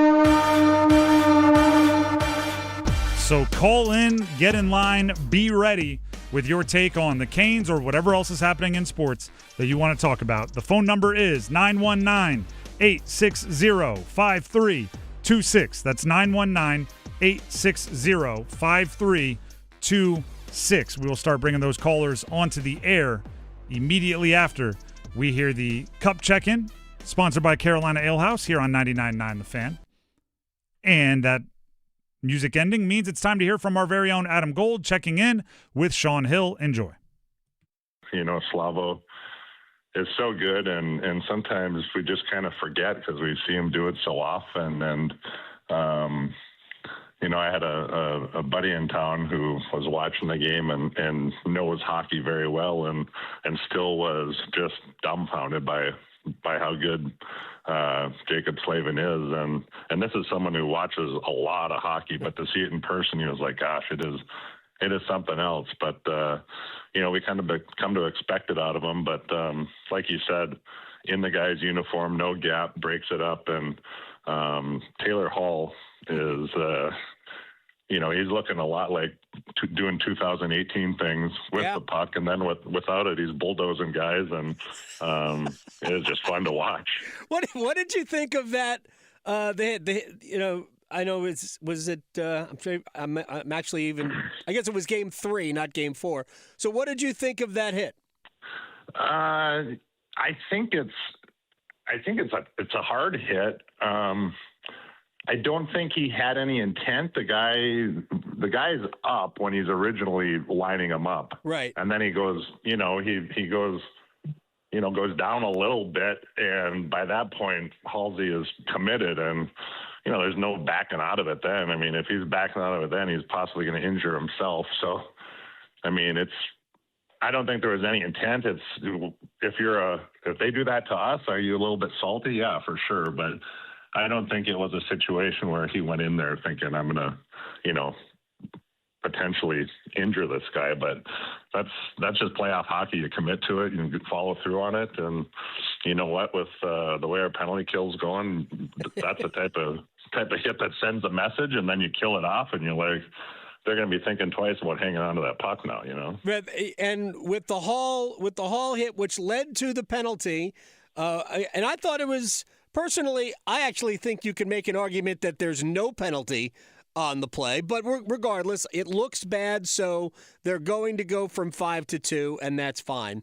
And then, of course, you scored the shorthanded goal off of it with a great play by Jordan Martinook, which creates the whole situation. And then Jarvis has a chance, and we end up 5-on-3 when Rod takes a bench minor, because I think Rod was right. That was adjudicated poorly. What do you think Rod said? He probably deserved the bench minor at that point. Yeah, I think he earned it. I think he probably said something like, how can do beep, one of those types of things. But like Rod said, I've seen a clip on it in the past, and he says, when I'm going crazy, it's basically because I'm right, because I've already looked at the video. It's at my feet. I've seen it 2 or 3 times, and that's when he just goes ballistic. And, you gotta love the guys for going out and killing it off and making sure that, they're not going to get stung for being 5-on-3. And, they had his back on it, and it was great. Once again, that was the Cup check-in here on 99.9 The Fan. Our very own Adam Gold checking in with former Canes defenseman Sean Hill, talking about the run that the Canes are currently on through the postseason. I assume that run will be the focus of many of our calls here during Monday Soundoff. It is the one time a week you can pretty much guarantee we will open up the phone lines and let you take it from there. The Heister Automotive Group hotline is open, 919-860-5326. 888-266. If you are calling in and not getting through, keep calling. Lines will open up, and we're going to get to as many of these as we possibly can. Let's start with Daniel in Durham. Daniel, welcome to the show. We're happy to have you. Go ahead and sound off. Yeah, hey, Tim.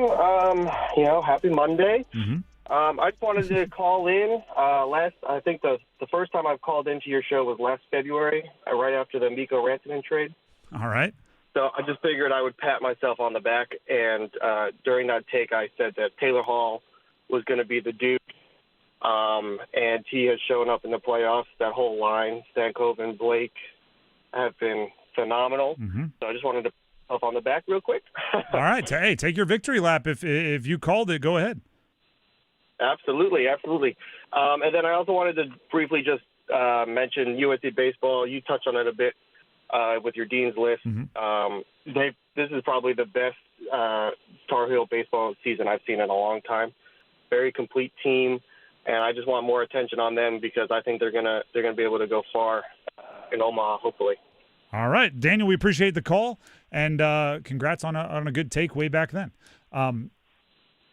Let's go ahead and call back in any time. I feel like I'm getting a little over the top with my praise of Taylor Hall. No, you're not. You're not. It's so fun to watch, knowing everything he had been through, the highs he had reached, the times he's been kind of cast off. He was a throw-in last year with the trade. Like, he was just sure, yeah. No, they also got Taylor Hall.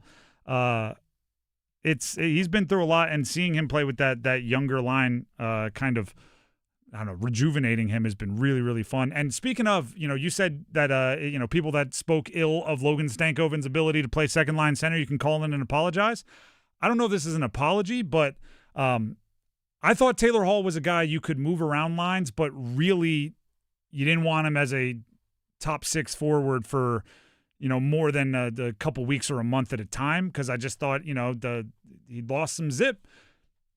Very wrong. The zip is there, and we are deep into the postseason. So I'll raise my hand and say happy to be wrong on that one. Back to the call-in line. Nick in Pittsburgh wants to sound off on the Canes. Nick, welcome to the show. Go ahead and sound off. Hey, how's it going, boys? I just wanted to talk a little bit about my hockey journey. I just started this past Olympics. Never watched a single game in my life. And I've watched the Carolina Hurricanes play 8 total games my entire life, and we are 8-0. So I'm going to keep watching. Hopefully it keeps us going. And I'm kind of on my Jackson Blake arc of, I don't know all the bad times, but this is pretty good. It's my first year as a Hurricanes fan, so I'm loving it. Welcome. First of all, Nick, welcome. You picked a good time, and there's going to be, hockey is notorious for this, there's going to be fans of the Canes that try to make you prove their fandom or your fandom by, like, where were you in 2013 during this game, blah, blah, blah. Man, just enjoy it. If you're a Jackson Blake fan, you're a Jackson Blake fan. He's pretty darn fun to watch. Enjoy it and welcome. Absolutely. You guys have a good one. Thank you. By the way, if you have a tradition that you've been doing these first 8 games, like if you've had something these first 8 games that you've been doing, like you've worn the same shirt or maybe you're not wearing something, whatever it is, stick with it, folks. Stick with it. Even if you're not superstitious, respect other superstitions. Respect the streak. I mean, just jumping on the bandwagon at this point is a pretty good time. I don't know the bad times for Jackson Blake. If we're being real, Jackson Blake doesn't know the bad times for Jackson Blake. He's been pretty much an arrow pointed up since the moment he made his NHL debut. It is a Monday sound off. As lines open up, continue calling with your sports takes from obviously Carolina Hurricanes world, but anywhere you see fit. The Heaster Automotive Group hotline phone number is 919-860-5326. Next up, we go Carlos in Raleigh. He wants to sound off on some Carolina Hurricanes as well. Carlos, welcome into the show. Happy to have you. The floor is yours. Thank you. I appreciate it. I think like most of us, it's been a lot of fun, and we can all tell this team is different. I was lucky to get season tickets the very first season Rod was coach and watching the arc of this team, and, we can only hope to keep it rolling. I guess what I'm really interested to see, and I think some of us might be, and I'm sorry that I'm bringing it to the negative point, but how do they react the first time they finally lose? Because we're going to take one on the chin at some point. How do the boys bounce back? How does the fan base respond to, something we haven't seen in a hot minute, and just, interested to see what we all experience in those few moments when those come up. But as a whole, I just have the feeling that we're going to make it to the Cup round this year. First of all, Carlos, great point. I hope no one thinks you're being too negative to say this team isn't going to go 16-0 on the way to the Cup. So thank you for calling in, and it is a point that's probably worth discussing.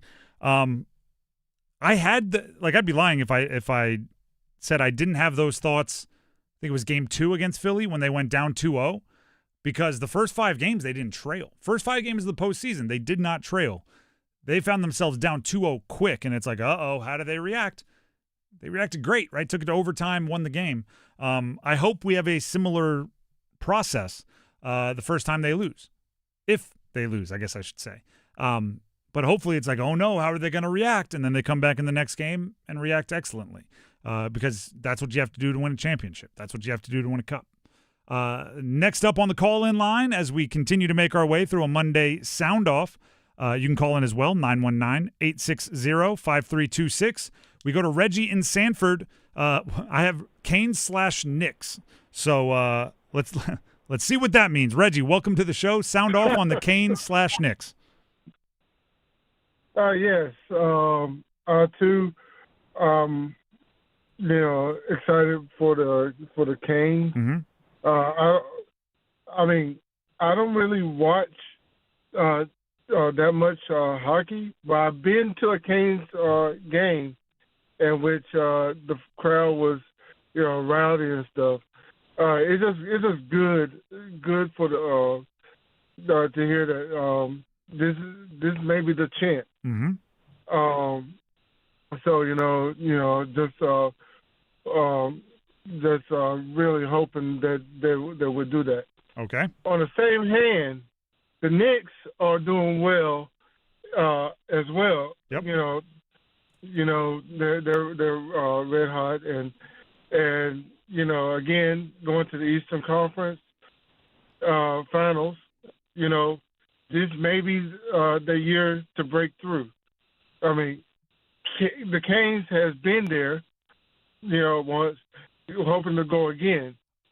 Knicks has a chance to break through. It's been a long time. But all right, Reggie. It's just exciting for both teams. I appreciate it, Reggie. The only reason I cut you off there a little bit and appreciate you can call in any time is Canes fans, they don't want to be compared to the Knicks. They don't want to start doing look at all the same parallels to the Knicks. No, I'm kidding. Listen, making an Eastern Conference Finals is very, very difficult. We know that in darn near every sport. But the Knicks obviously should pay all of their thanks to the Sixers. Sixers took out Boston and then laid down for them in the next round. That's all the hard work done there for the Knicks. But it is fun seeing whether it's like our, what was it, Nick, our caller, who's been a Canes fan for like 8 games, or Reggie there, who's like, I'm not really a Canes fan. I did go to a game. Get everybody excited. That's what these runs do. By the way, I'm seeing it firsthand. My son becoming a gigantic Canes fan. Every morning it seems like he wakes up after starting the game and not finishing it, and I go, "Hey, Canes won last night," and he's like, "They just keep winning." He's like, just with every win, falling more in love. So build the fan base as big as you can. Pat in Durham. Pat in Durham's next up on the Heister Automotive Group hotline. He also wants to sound off on the Canes. Pat in Durham, welcome to the show. The floor is yours. Man, well, as soon as my feet can touch it, I mean, the Canes are just doing an amazing job. What a great ride so far. And it's only half over with, and it's been a heck of a ride. I do have a question and a complaint, though. Okay. First off, I just want them to win. I want them to win the whole thing, but hopefully they'll win 2 more games. I think the record is 9, but they've already tied the 85 record, and I think the all-time is 9. I want them to win 10. So my complaint is, so now the national media has to talk about them. It's so funny watching the post game or watching the hockey announcers. And I think grandma could go out there with with whoever and play against them, and they would pick Grandma. And so, I mean, the media will be forced to talk about them, and I really don't think they've done a great job as far as with what I've seen. All right. But my question is, and I hadn't been watching hockey all my life or something like that, and I pretty much know a good amount of the rules except for two things. First off, I know offsides in the blue line, but there seems to be a red line in there somewhere as far as for icing. And secondly, what constitutes them changing a player during a face-off? Because I just saw Stankoven just standing there and doing nothing there. It didn't seem like it. And they said, no, I'll put somebody else in here. And I want to know why do they have to change the guy? Thank you. All right. A lot to get to there.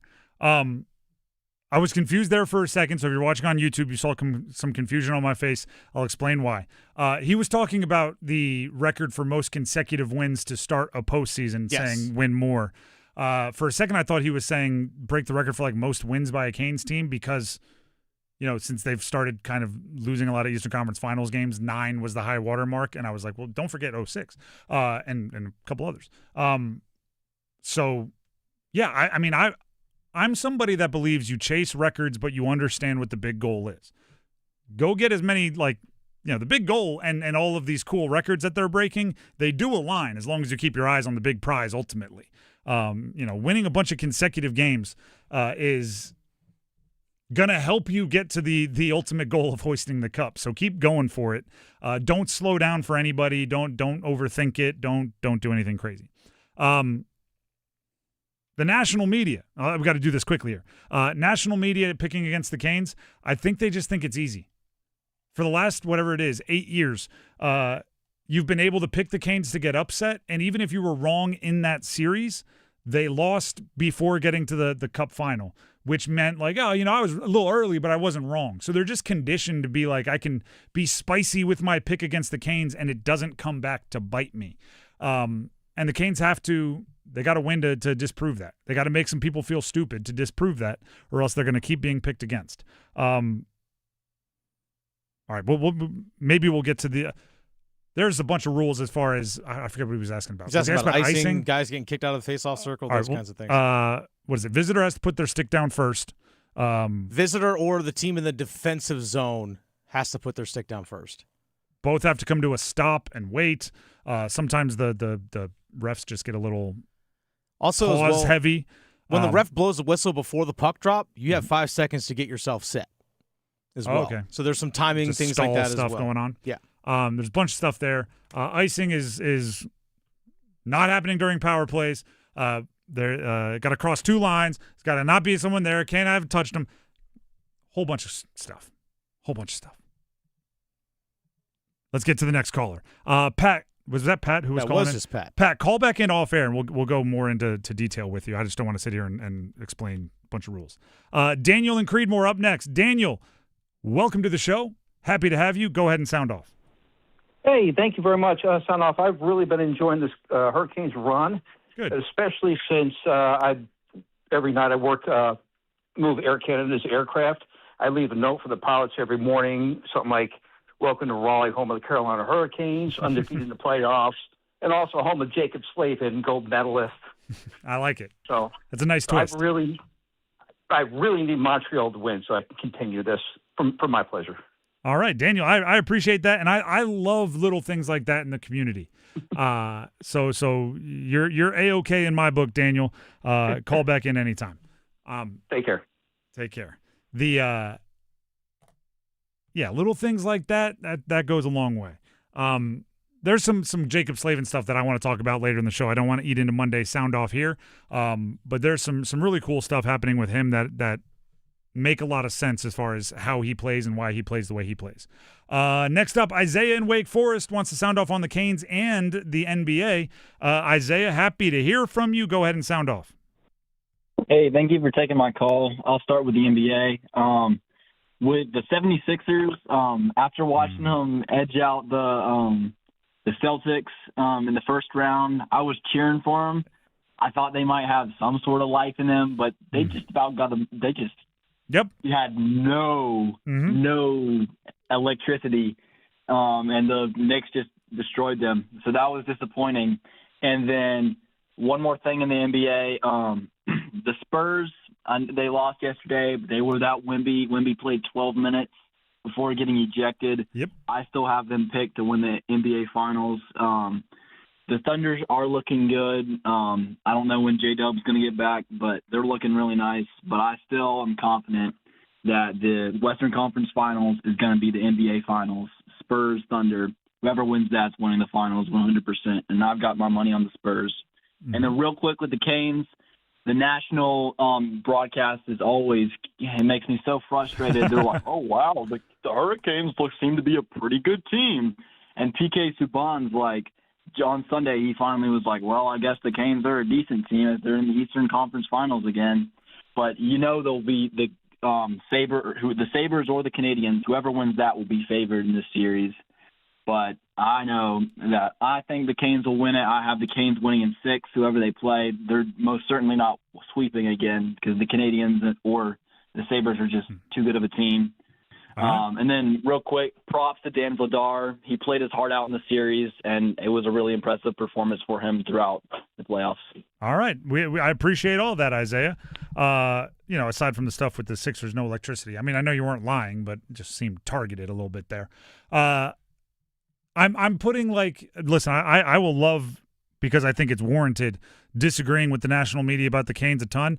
For PK Subban, I'm putting like a 2 or 3 day buffer where he's A-okay in my book because he just completed the $10 million pledge to what was it, Canadian Children's Hospitals or something like that? Yeah, Canadian Children's Hospital up there in Montreal. I looked it up.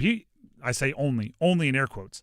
He only made like $70 million in his career. Mm-hmm. Donating $10 million is a ton of money. So he fulfilled that, a pledge he made over a decade ago. So couple days where he gets the A-okay, but anybody else in national media can still come get it. Do you know what? This is my issue. Do you know what the Canes are doing right now? Winning? Yes. They're winning with, I don't know, I think they're at like 65% of their offensive capabilities. Yeah. They are a much better offensive team this year, so 65% can still be winning. In years past, if you were getting 65% of their offensive capabilities, they're just losing. They're just getting shut out. They're putting up 1 goal, right? They don't need much with the way they play defense, but you need something. And their offense being as improved as it was this year is making it so they can not be operating at their fullest and still be winning games. That's what's different this year. I know it's tempting to look at them and go, they're really not scoring that much still. It's going like, yeah, but they're also not playing that well offensively yet, outside of one line that is absolutely hair on fire. All right, we have time for 2 more. We'll run through them here to end of Monday Sound Off, starting with Tim and Zeblin. Tim, welcome to the show. The floor is yours to sound off. Hey, Tim. I just really want to get your opinion on this. I know there was a poll last week about whether or not we should continue wearing Whalers green to games. At what point, how many years in a row of getting to the conference finals, can we just say we're no longer the Whalers and we're the Canes? That's it. All right. This is a debate we have in the office here a whole bunch. There are people firmly on either side. I like the Whalers as a part of their history. I don't think you run away from it. I'm on that side. I think it's okay to wear Whalers gear to support the Canes as long as the team you are playing has absolutely no Whalers colors in their sweater, right? So no greens, no blues, like none of that, then it's okay. If you're playing a team that has greens or blues, I think you got to stay away from it. That's my probably too detailed thought. But it's part of the history. You don't run from who you were.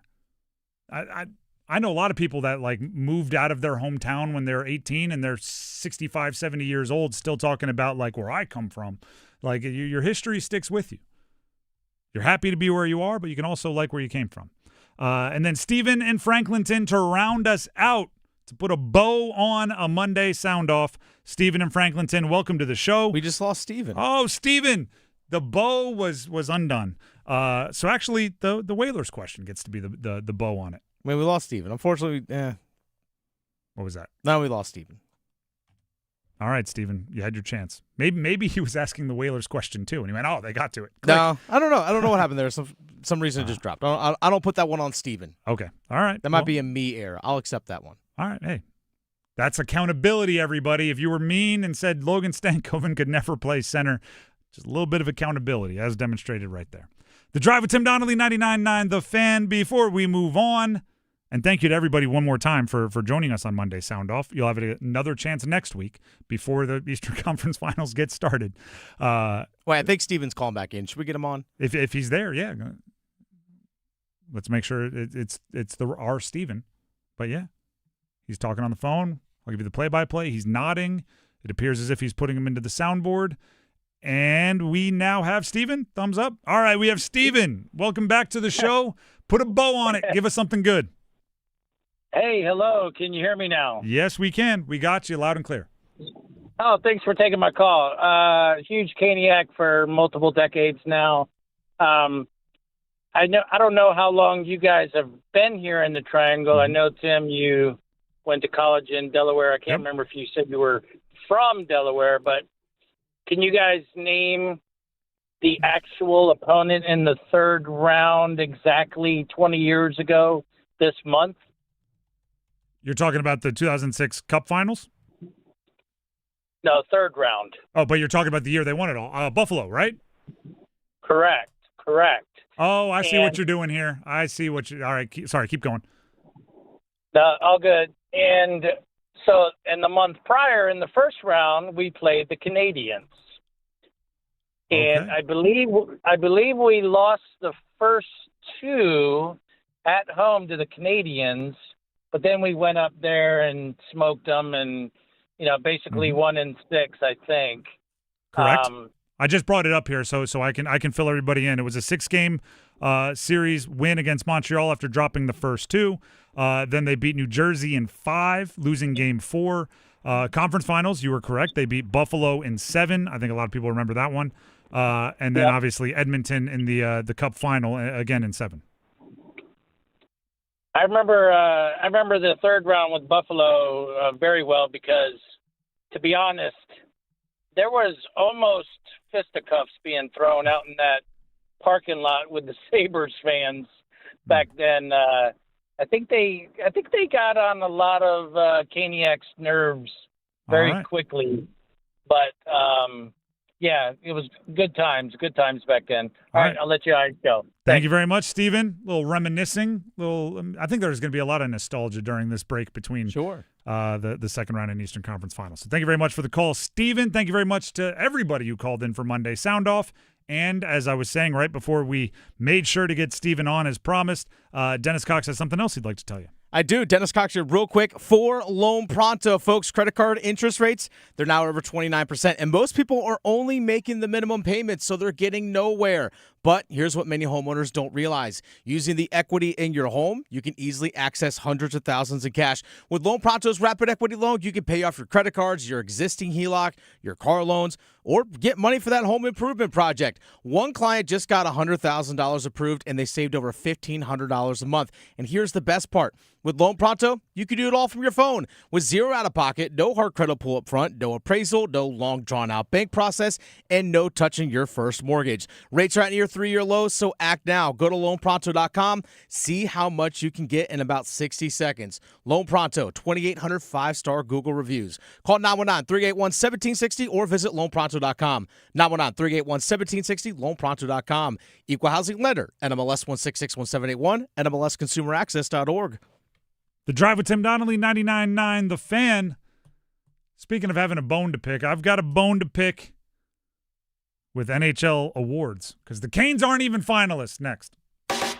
Need more Stanley Cup chatter, Canes fans? Listen afternoons with Adam Gold in the Drive for our Cup Check-In, served up by Carolina Ale House. We talk with hockey's best, past and present, bringing you the latest insight on the chase for Lord Stanley's Cup. It's the Cup Check-In on 99.9 The Fan, served up by Carolina Ale House. Come to Carolina Ale House for the official Carolina Hurricanes viewing parties throughout the playoffs. Visit CarolinaAleHouse.com/Canes to see the schedule.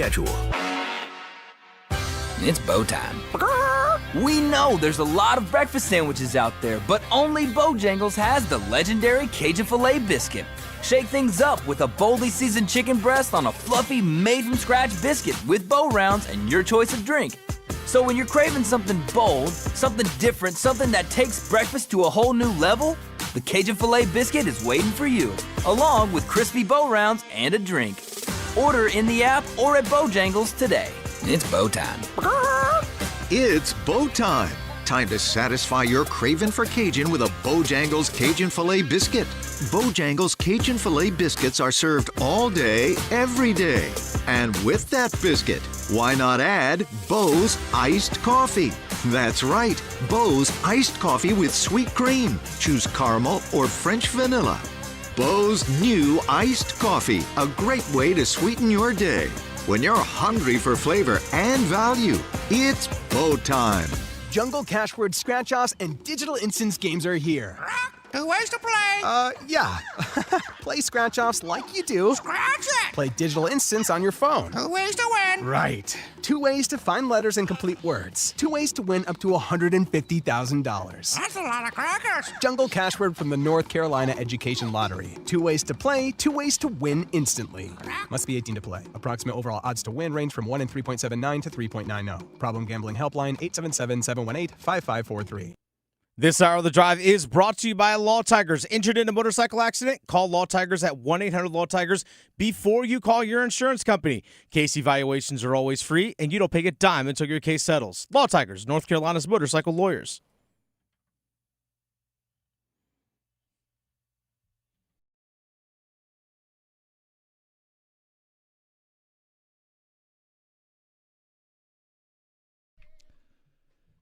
The Drive with Tim Donnelly, 99.9 The Fan.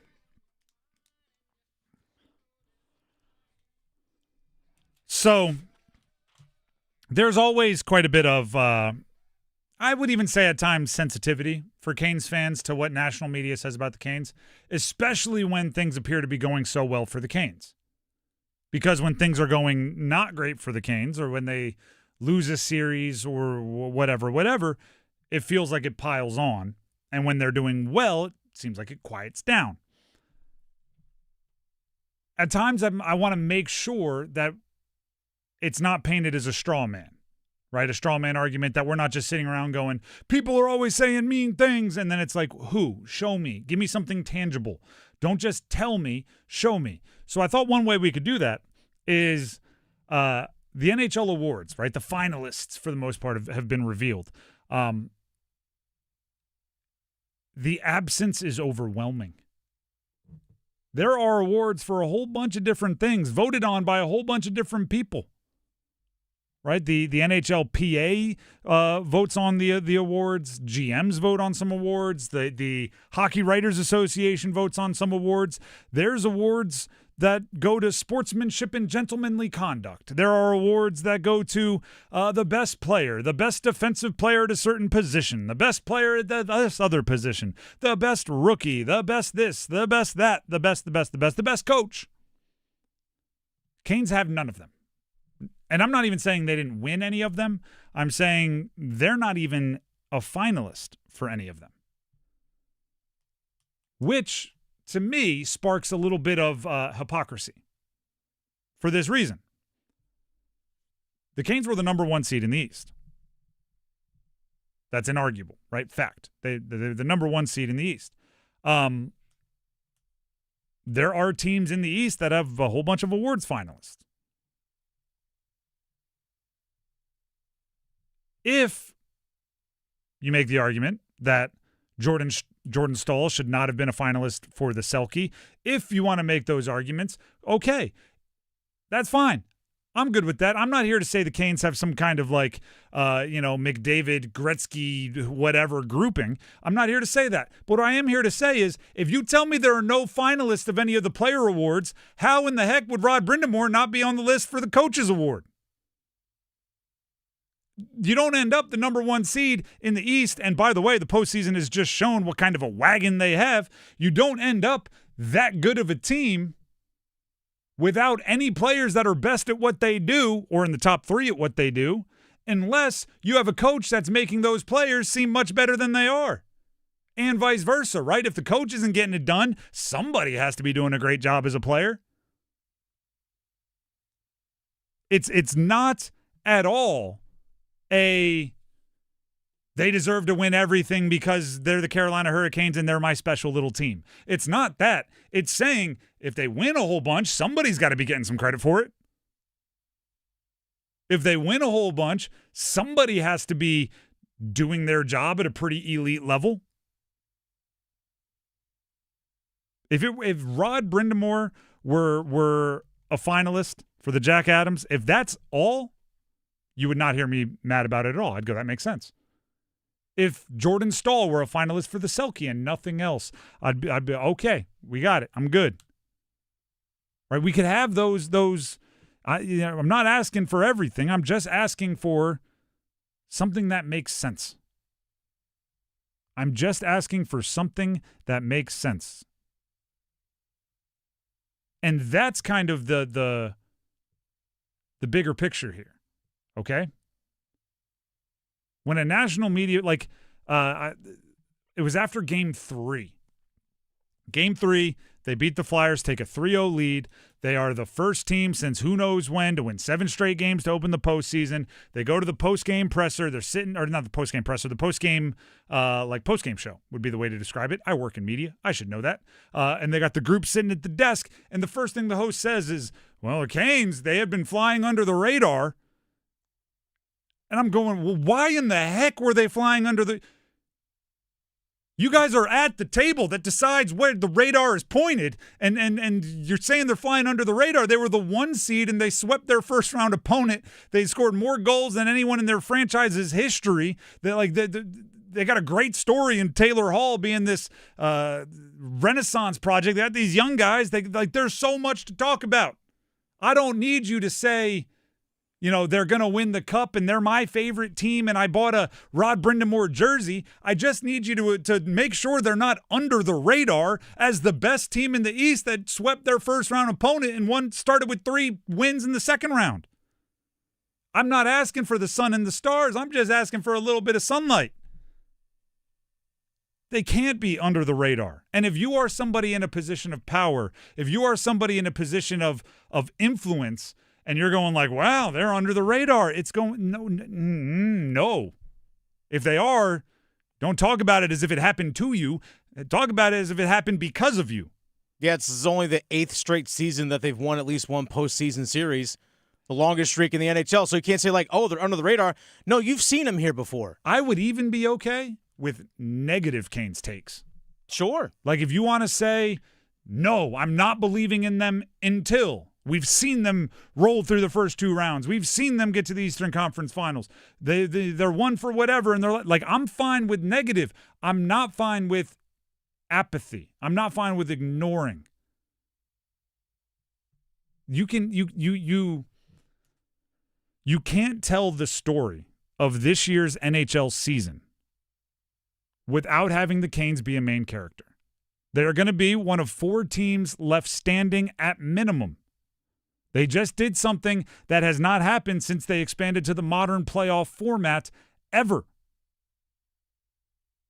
Now, I don't think that's their ceiling, and I don't think anybody would act like it's a successful season if this is where it ends and then it completely falls apart. But you can't tell the story of this season without them, yet in a lot of ways, right now, if you were to look at it, they're nothing but an afterthought. They're a footnote. And it shouldn't be that way. And that's why I get upset. And that's why when callers call in to vent about the national media, it's, by the way, a position I stand up for the media a lot because I've been there, right? When somebody mispronounces something, everybody gets upset. Normally I'm going like, Yeah, I mispronounce things too. I misspeak too. Like, if you haven't done it, it's tough. But there's occasions where I'm like, you know what? If I do that, if I miss something that obvious, I hope somebody calls me out on it. The Drive with Tim Donnelly, 99.9 The Fan, and gosh darn it, give Stahl a Selkie. Just do it. Lifetime Achievement Award, at least. Yeah, something. Just put him on a finalist. Let him stand up there. Something. What's the one for the sportsmanship and everything? How is Jacob Slavin not getting that most Lady years? Bing? Yeah, how's he not in the mix for the Lady Bing a bunch? Probably because he only played 40 games this year. season. That's true. This year it's fine. I'll be okay with that one. Andrzej Kopitar will probably get it. Lifetime Achievement Award. Exactly. Works perfectly. The Drive with Tim Donnelly, 99.9 The Fan. Let's move on to Maynard Service Company. Tim Donnelly here for Maynard Service Company. Heating, cooling, plumbing, electrical. You want all of that to work in your house. You want your heating system to work when you turn it on. You want your cooling system to work when you turn it on. Is that too much to ask? No, it's not too much to ask if you're asking the right people. If you're asking Maynard Service Company, it is not too much to ask. If your electric system in your house, some of the electrical work is a little faulty, you want to make sure it's running right, Maynard Service Company. Same with your plumbing, same with your cooling system, same with your heating. And one of my favorite parts is the 24 hours a day, 7 days a week, every day of the year service. Lets you sleep easier at night knowing if you're woken up by the sound of rushing water or something else going wrong with your house, you have a number you can call and you don't have to hesitate. So give them a call. Set up a maintenance schedule. Set up a service schedule. Get them out there to check things out or keep them in your phone saved for those emergency situations. The number is 919-361-0993. That's 919-361-0993.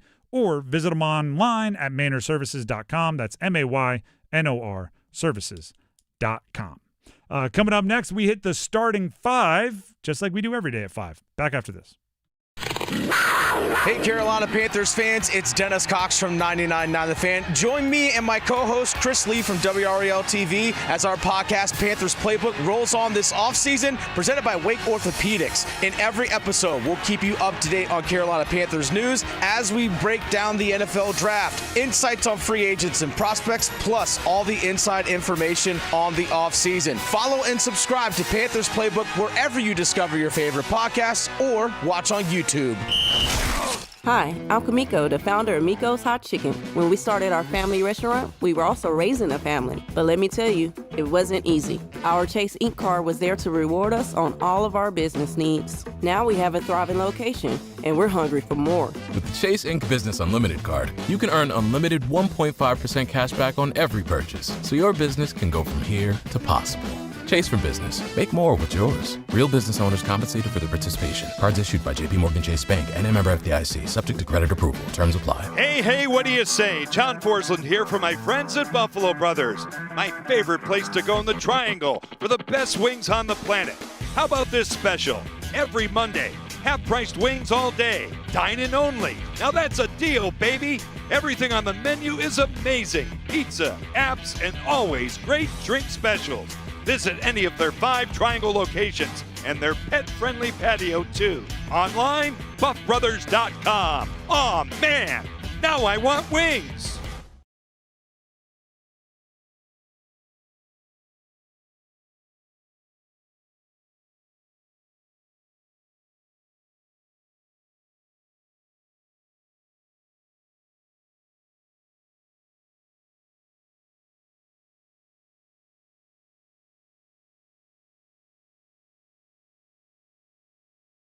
I'm attorney Brian Ritchie. Workers' comp can be tricky, but my law firm will be on top of all the complicated paperwork and sneaky deadlines so that all of your I's are dotted and T's are crossed. If you've been hurt on the job, I'm on top of it. Contact us at ritchielaw.com. Broadcasting live from the Eagle Leasing Storage Studio. WCMC HD1 Holly Springs. 99.9 The Fan. The Triangle Sports Leader. I'm WRAL meteorologist Amy Wilmus. Some clouds around today and a few passing showers as well. The rain moves out this evening and skies clear overnight tonight. Temperatures will dip down into the upper 40s. Lots of sunshine in the forecast Tuesday with highs in the low to mid 70s. 5 o'clock check of your money. Dow Jones at the closing bell today up 95 points to 49,704. It's 5 o'clock. Time to serve up the biggest sports stories of the day. Here comes your starting five. The Drive with Tim Donnelly, 99.9 The Fan. Don't forget to subscribe to our YouTube channel, 99.9 The Fan. Jump in the comment section, mix it up there. A lot of things to debate, and we will have quite a bit of time to debate if you are a Canes fan before the Eastern Conference Finals. Perhaps YouTube is a place where you can scratch that itch. All the Canes talk you need, but as well as football, basketball, baseball, on and on and on and on. It is time now, here on this show, which is being live streamed on our 99.9 The Fan YouTube, for the starting five, starting with number 5. Count them. 1, 2, 3, 4, 5. Blake hands it off for Hall. Hall skate the stick out in front. Stankoven scores! Logan Stankoven comes up with a monster goal, his 7th of the postseason, and the Canes take a 2-1 lead as they put some stank on it. Carolina Hurricanes took care of business in Game 4. Took overtime, but that's okay. Counts all the same. Took care of business in Game 4 to beat Philly. I had this observation, and it's funny because it does show how quickly sports fans, and I'm including us in this, move when talking about players or when talking about groups of players. So Logan Stankoven and the Stankoven line for 5 games was supernova to start the postseason, right? Logan scored in every single game. They were racking up points. It was incredible. The 6th game, which was Game 2 of the Flyers, Stankoven didn't have a point, and the other 2 totaled 3. Little bit less. Game 3 against the Flyers, which was the 7th game, they had no points. Keep in mind, it was their first game this postseason where that line didn't have a huge impact on the game point production. For things like first goal scorer predictions and everything in Game 4 and like all the previews and everything, I mean, that line was talked about 10% as much as it should. Right, Svetch scored. Everyone was back on that train, and Ehlers was cranking, and we were talking about how they come in bunches. Then Game 4 happened, and it was like, oh, no, they're still on fire, aren't they? Okay, yeah. A game and a half of not supernova doesn't mean that they've cooled down at all. So we'll let you guys handle for a game. It was another win where every single goal was scored by that line. And there were the goals that I've become like accustomed to where one of them scores and both of the other 2 get the assist and they all get a point and just celebrate like old chums. That was another masterclass by that line. Another one. And you keep thinking like, you know, I think that's why we all kind of like for first goal scorer predictions and everything, we jumped off that bandwagon so fast is because we're conditioned to go like, oh, this heater isn't going to last forever. And it probably won't, but it's, I don't know, the guys that are playing really well, it's probably more likely that they're going to continue playing really well. And it's really fun to watch. They were, by the way, if we're going to nitpick, Hall, Stankoven, Blake were on the ice for their first even strength goal since April 9th. Just saying. Pick it up, fellas. Let's talk Freddie in that game. 8-0. Just another game where he made the saves he was supposed to make. And a couple more. Another game where it was very, you know, I call it almost like stereotypical Canes goalie in that you're going to go stretches where you don't see a lot of work. He only had, 19 shots faced? Yeah, something like that, yeah, 19. You're going to have stretches where you just got to stay locked in, and then you might, for the first work in like 4 minutes, get a high leverage chance, and you have to be ready to make those saves. I've been really impressed with Freddie. I've been really impressed with his handling of the moment. At the beginning of not at the beginning of the postseason, what was it? Maybe going into the second round, we brought up the stat that Freddie Anderson had 90 postseason starts, and every other starting goaltender on the rest of the postseason teams had something like 70 combined. And you just wonder, like, how will that present itself? I think it's in the even keel of Freddie. It's just, his face doesn't show anything. It's just, yep, I'm here, stopping pucks. Did I have my stick upside down in game 3? Yep. Am I out of position occasionally? Sure. Did I have to hit somebody in whatever I was game 2? Yep. I'm just going to keep stopping pucks. And he's done so at an incredible rate. Dennis, what was your biggest takeaway from game 4 specifically? Not talking the big picture, 8 games, 4 games, whatever. Game 4 specifically. Game 4 specifically was how even when they had that lead in the third, when they gave up the lead on the Keandre Miller turnover, that they didn't flinch. They still just stuck with what they do. They did not flinch. Oh, also, actually, one of my big takeaways as well is that I like the flinch point, but go ahead. All 3 goals that they scored, obviously from that line, but I say 2 of the 3 goals came on the rush. Not chunk and dunk is what you're saying? Not like, hey, let's forecheck, spin it around, rotate, all that kind of stuff. Let's cycle it. No, it was the Stankoven goal on the rush, game-winning goal by Jackson Blake on the rush. They can score in multiple ways. I like that.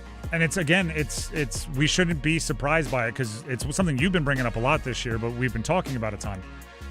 And also, I like the not flinching point because I think that's the best thing we can latch on to for, like, if they go behind 0-1 in the Eastern Conference Finals, is that while they haven't lost a game yet in the postseason, they have had to, like, bow their neck and fight back against momentum a few times, specifically in the Flyers series. So I think that's good to see. That's number 5. Let's get to number 4. 1, 2, 3, 4, all together. Oh, I was waiting to see what the Jankowski soundbite was going to be. It's a pretty busy time of year for you and the team. How did this all come together, and just what's your excitement level about getting a new deal done? Yeah, thank you very much. Super excited. Ever since I've been here, I felt like it was a seamless fit, and wanted to stay here. And we've been talking, my agent and the team have been talking for a little bit of time, and then for it to get all wrapped up in the middle of the playoffs here, it was nice to get it done. And like I said, super excited to be here for a couple more years. The Carolina Hurricanes have announced that they have signed, as you just heard there talking about it, forward Mark Jankowski to a 2-year contract extension with an average annual value of $1.85 million.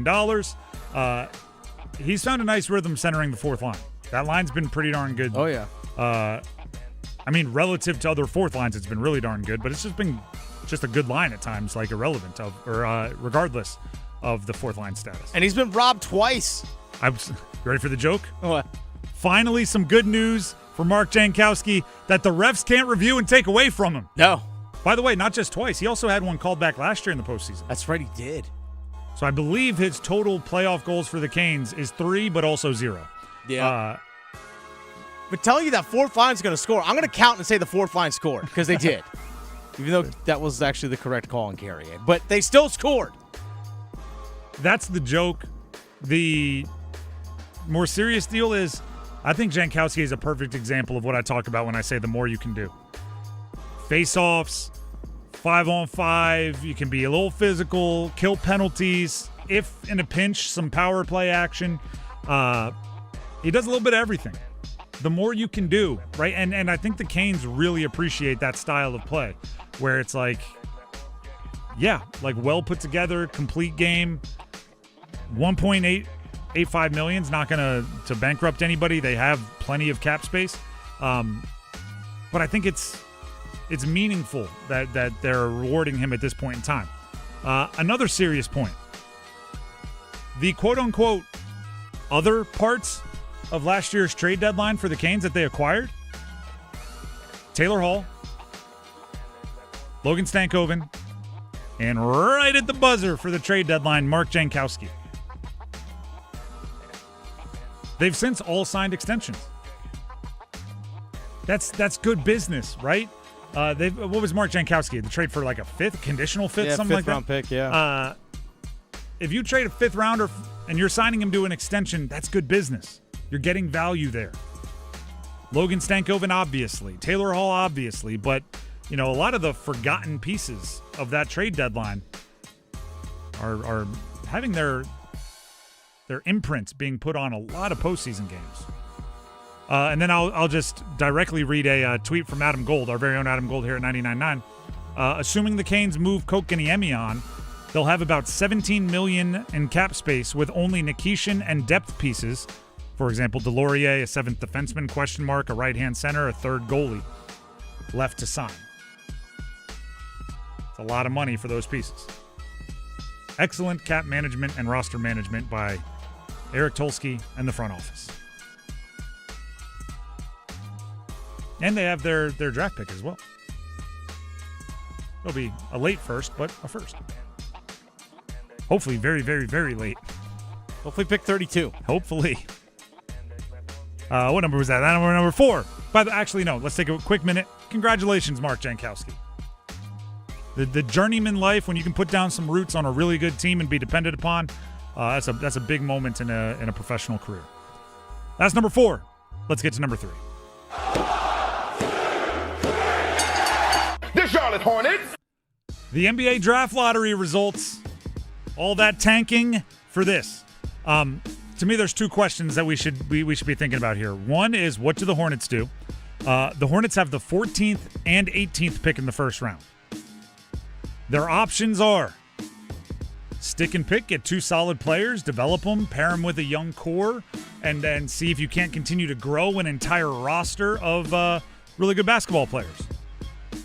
Option 2, right? I feel like I'm in to make a deal. Behind door number 2.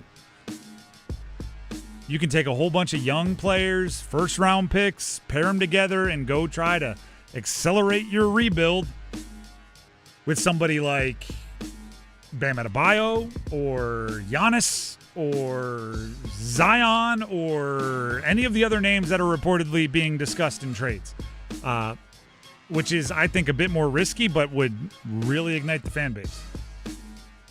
If you have the blessing of ownership to be patient, I think you just keep acquiring young team, young player. You keep building around LaMelo, Brandon Miller, Con Knipple, and you just keep adding and adding and adding. But if you do have a mandate to compete now for an Eastern Conference championship, then yeah, I think you package all those picks up, all those young players, not all of them, some of them, and you go chase big game. The other question I think we should be asking is, where will Cam Boozer and Caleb Wilson go? I don't think either of them make it out of the top 4. I think there is a top 4 that is darn near generational. That would mean Wizards, who have the first pick, Jazz, who have the second pick, Grizzlies third, Bulls fourth. The way ESPN has it going is AJ Debonsa from BYU first to Washington, Darren Peterson from Kansas second to the Jazz, Cam Boozer, Duke third to Memphis, Caleb Wilson fourth to the Chicago Bulls. That would make sense to me. I think Debonsa's kind of getting more and more locked in at number 1. The other 3, you could shuffle up the order. You could put them into a Scrabble bag and just pull out a tile and say, that's who I'm drafting. I think you'll be happy. They're all interesting fits for different reasons for each of them. I do think Caleb Wilson in Chicago would harken back to a lot of high-flying silhouettes. Not player level, but Carolina to Chicago. You could be the 7th team in this draft and get a dude. Yeah, that's the thing. Keaton Wagler, Darius Acuff. Yeah. They basically, if you just look at the freshman class from college this year, there's 9 dudes. And that's saying something. Which is why, you saw so many teams tanking. I don't NBA's oh no, so many teams are tanking. This is awful. Let's change everything. I'm going, they're only tanking because they know even if the lottery kind of messes us over, will still get a really good player. It's only a huge problem in years where there's like 9 guys that you would be comfortable tanking for. Most years there's like 2, and it's not really worth the risk to get a couple more percentage on having one of those 2. When you're like, I get 80% top 8 pick, something crazy like that, that's what it's worth. That's number 3. Let's get to number 2. Just the 2 of us. I feel great about playing football right now. Carolina Panthers rookie minicamp took place Friday, Saturday.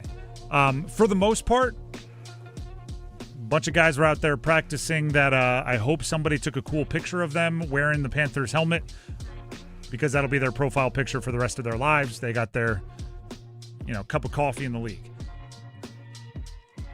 The guys that matter, though, I do think there's just a few pieces of info that the Panthers should be pleased with. Monroe Freeling putting on 10 pounds and still apparently being as athletic, or at least appearing as athletic as he was, which is a big part of the reason why you drafted him. Your 19th overall pick, first rounder, 6'7", 325 now. And if you put on 10 pounds, because he was 315 at the combine, 325 carrying it well, according to Dave Canales here at Rookie Minicamp. If you're 6'7" and you can put on weight that quickly, there's a world where this guy's like 337 and moving. And those are the players that have physical advantages over darn near everyone they play. He already has the long arms, the quick feet. That's why he was drafted. If you give him a little bit more weight to throw around, it's going to prevent him against bull rushes, which is something he struggled with at Georgia Tech, and it's going to make him a better run blocker because he can really lean on you.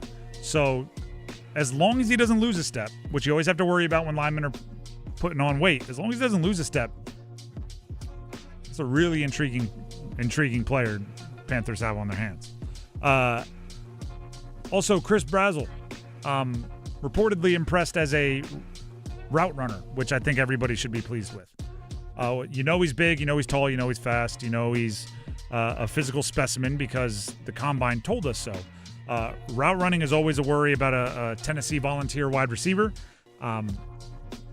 If he's running pro routes and he's doing so at a high level, which you can't really tell in routes on air, but coaches can tell based on how they're coaching up their routes.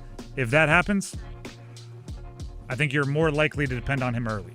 And I'll say one more time what I've said about rookie minicamps this whole time. You ready for an analogy? Rookie minicamps are like Thursday of a golf tournament. You can't win it on Thursday, but you can lose it on Thursday, right? If you are a offensive lineman and you want to go earn the starting job, you can't win the starting job at a rookie minicamp. But you show up looking disheveled and a mess, you can lose it. Right? If you're an undrafted free agent, you're trying to make the team, you're trying to scratch and claw for the practice squad, for the last spot on the active roster, I don't think you can earn that spot at a rookie minicamp. But you can lose it. You can go out there and have them not call you back next week if it's rough enough. So, based on the reports I've seen, and take them with a grain of salt, all of the draft picks didn't lose anything. Right? They didn't lose their spot. They didn't earn it because you can't. But they did well enough to keep their projections where they should be. That is number 2. Let's get to number 1. Go one! North Carolina, come on and raise up. Take your shirt off, twist it around your head, spin it like a helicopter. North Carolina, come on and raise up. Carolina Hurricanes, 8 up, 8 down. Line them up, knock them down. Sweep, sweep. 8 down, 8 to go, by the way. First team since they expanded to the current best-of-7 4-round format of the NHL playoffs in 1987, the first team to start 8-0 in the playoffs. And then from there, you can build a bunch of stats. First team to go 8-0 with all the games allowing 2 goals or less. First team to go 8-0 and have, all 9 of their top 3 lines score a goal. First, everything that happened, you just throw it out there. By the way, that song, I said this earlier. This run, just like runs in the past, when you build a lot of excitement, you make fans. my family, we were actually out of town this weekend, did a little Mother's Day trip, and we were out of the state. And when we were driving back into the state yesterday, we crossed into North Carolina, and I told my son, who's 5 years old, like, hey, we're back in North Carolina. You know what he did? He started singing Raise Up by Pete Pablo. North Carolina. It took me a second. I was like, what is he saying, right? Because he was excited. Once I saw the hand whipping around above his head, I was like, oh, he's singing Raise Up by Pete Pablo. Again, I'm counting it as good parenting. I don't know if everyone would agree. We'll accept it. It's that kind of run thus far. Really fun. It's been arrow pointed up the whole way. It's not to say they haven't had things they've had to overcome. It's not to say that everything's gone swimmingly. But up to this point in the postseason, 8-0 is 8-0. 8-0 is 8-0. And we can point to Freddie Anderson being great in net. We can point to the whole Stankoven line. We can point to a lot of the blue liners. Matter of fact, one of my favorite facts, and I may have heard it before, but I had forgotten it. The Saturday game? So it's game 4. Jacob Slavin was the pre-game interview with I think it was the TNT crew, and they asked him about his stick handling or his stick defense, right? Like how do you get that good? I forget what the exact word was. It was Paul Bissonette, so it might have been that simple. And he said he had to give credit to his sister because she was a defenseman, played college hockey, I believe. And he said, in women's hockey and girls hockey, you're not allowed to hit. So your defense has to be like basically all excellent stick placement and never getting out of position because you can't hit to make it up. And I'm going, that's like, as soon as he said it, you see it with Slavin, right? He talked about his dad getting mad at him for lunging. He's like, I'm never lunge. My sister taught me the stick handling, the stick work. And it's going like, oh, now you watch him play. It makes a lot of sense. Right? That's why it's so much of the wait for it. He's got the puck. Right? It's, oh no, it's too on. He's got the puck. Because of that stick handling ability. So it's a bunch of little things like that I think make the Canes such a good team, right? There's no world, like, people talk about the Dennis, you're going to like this one, the multiverse, where there's like, the millions of different possibilities, but there's only one in which XYZ happens. Like, so many little things had to happen for the Canes to come together to this group that they have right now. And so many things need to happen for them to have, just like think of the Hall, Stankoven, Blake line, right? You need the Canes to trade for Mikko Rantanen when nobody in hockey expected the Canes to trade for Mikko Rantanen. And you needed to have a little cap situation where you needed to bring a third team involved and get Taylor Hall.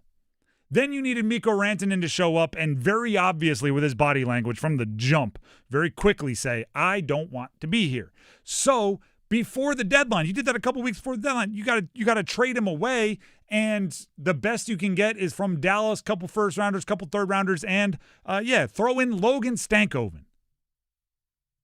Turns out Taylor Hall play great together. Jackson Blake being a 4th-round pick. It's not like he came out of nowhere. Dude was playing one of the best college hockey programs, and his dad played darn near 900 games in the NHL, yet he still slips through all the cracks, 4th-round pick. Just all of that to happen puts you in a situation where you can have Aho, Svech, Jarvis each have non-empty netters, 1 goal through 8 games, and you're scoring enough to win anyway.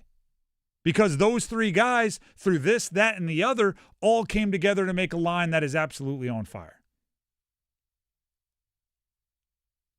It's just a whole mess of that, and the sum of the parts is they're going in pretty good directions. Let's hear from Jackson Blake, the clip we played earlier. Jackson Blake, one of those 3 guys I just illustrated, on why this year has a different feel. Obviously, he was with the team last year when they made it to the Eastern Conference Finals, and it ended there. Here's Jackson Blake on this year's different feel. I remember Halsey even told me this last year. He said, what you're doing right now is not normal. You don't always get to go to the conference finals and stuff like that. And, it being my 2nd year only and to reach it again, it's pretty special, and the culture and the group we have this year, You know, it's another level, I think, from even last year. I think last year we had a great group and we were really tight-knit, but this year it just feels a little different. I don't know what it is, but, you know, I like the way we're rolling. Yeah, I like the way you're rolling too. At the beginning of the postseason, and you can go back and find these shows, we spent full segments on how is this team different than the last few Carolina Hurricanes postseason teams. Because that's the only question that matters. The regular season, we've seen them dominate, right? It's all about the postseason and making it further than they have with this core, this era of Canes, making it further than they have. What's different about this year? It's Keandre Miller. It's Nikolai Ehlers. It's Alexander Nikishin. I know he was around for a part of the postseason last year, but I don't really count that as far as having real full version of Alexander Nikishin. It's the maturation of Logan Stankoven and Jackson Blake and some of the other young guys. Those are the difference. And guess what they're winning games because of? In a lot of ways, it's those things I just mentioned. In a lot of ways, it's because of those things I just mentioned. Not to disrespect the guys that have been around, right? Slavin's still awesome. Freddie's obviously playing insane. Aho, Jarvis, Fetch, Ehlers, they actually Ehlers hasn't been around. Aho, Jarvis, Fetch, Stahl, Martinook, they're all doing their thing in different ways. But this team is different for a lot of reasons.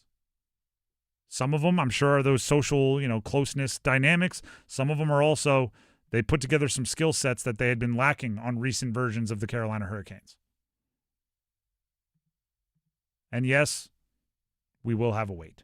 That's just how it's going to be, and it's not really going to change. So we'll deal with it. We'll talk about it. But Montreal leads 2-1 over Buffalo. If Montreal keeps the pedal to the floor and Buffalo falls apart, you got at least 2 more games and then a series break. I don't anticipate Montreal running 4 straight. Oh, that's going 6 at minimum. I said before that series it was going 7. I'm not sure that series is ever more than 1 game difference.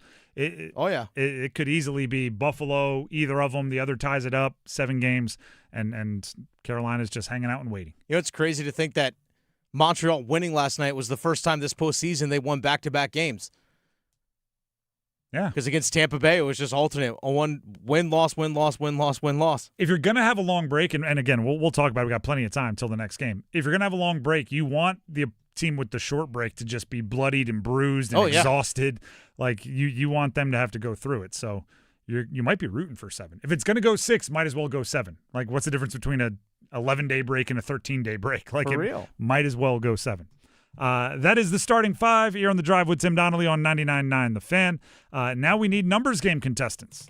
The prize for today, a pair of tickets to see the NC Courage take on Chicago Stars FC at WakeMed Soccer Park on May 16th. If you want to see some really, really good soccer, you got to call in and play the numbers game now. The number, 919-860-5326. That's 919-860-5326. For your chance to compete in the numbers game and potentially win a pair of tickets to see the NC Courage at WakeMed Soccer Park on May 16th as they take on Chicago Stars FC. Call in now. We need 2 contestants. Numbers game next. The Adam Gold Show. When you look at all the Stanley Cup favorites, Carolina's definitely one of them, and they have almost every element you need. They can score like crazy, and they do it with depth. They do it with speed. They're not just a dump-and-chase forechecking team like they've been in the past. They're as good off the rush as almost anybody in the league. The defense, pretty good since the Olympic break, but it'll get better. Can the goaltending hold up? The Adam Gold Show, weekdays starting at noon on 99.9 The Fan. Hello, I'm John Heister for the Heister Automotive Group. And we're constantly looking for ways to serve you better. One of the ways we do that is with something we call a Go-See. And that's where you select a vehicle from our inventory, and we have thousands, and we get one of our product specialists to bring that vehicle to you at your convenience. How do we do that? Well, it's simple. We have a group of employees that are evaluated based on the number of presentations they do. They're glad to do it. So it's just one more way we get off our keister and bring Heister to you. Hey, girls, what's going on?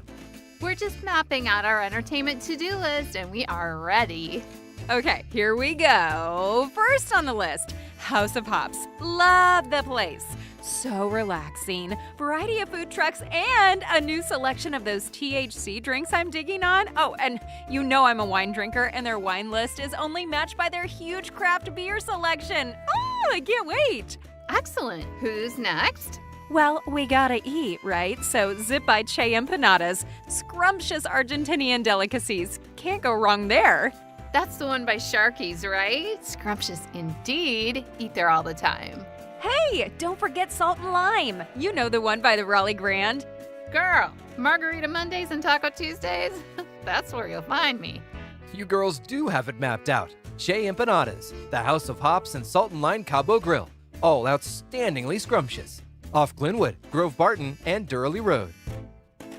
Hey, this is Luke with Newcomb & Company. We're a residential, commercial, plumbing, HVAC company who's been serving the community for over 70 years. Honesty is the biggest policy around here. You know, we take pride in everything we do, anything we touch. We're not one of those companies that come and throw it in and then you can't get a hold of them again. We're there with you hand in hand. Here at Newcomb & Company, what stands apart from other companies is we actually do more than just AC and heat pumps. We do boilers, geothermals, furnaces, radiant floor, anything that is odds and ends that nobody else can touch is what we thrive on. At Newcomb & Company, we do same-day service. That's also another thing that helps us stand apart from other places is we do same-day service because we have enough professionals to get out to these houses to solve what the problems are. And we're on 24/7 on emergency basis, weekends, nights, holidays, you name it, we're there. Newcomb & Company, your Carrier factory authorized dealer. Call 919-862-3000 or visit newcombandcompany.com. Newcomb & Company,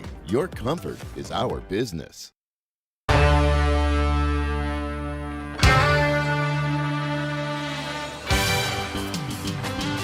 The Drive with Tim Donnelly here on 99.9 The Fan. It is time to play the numbers game.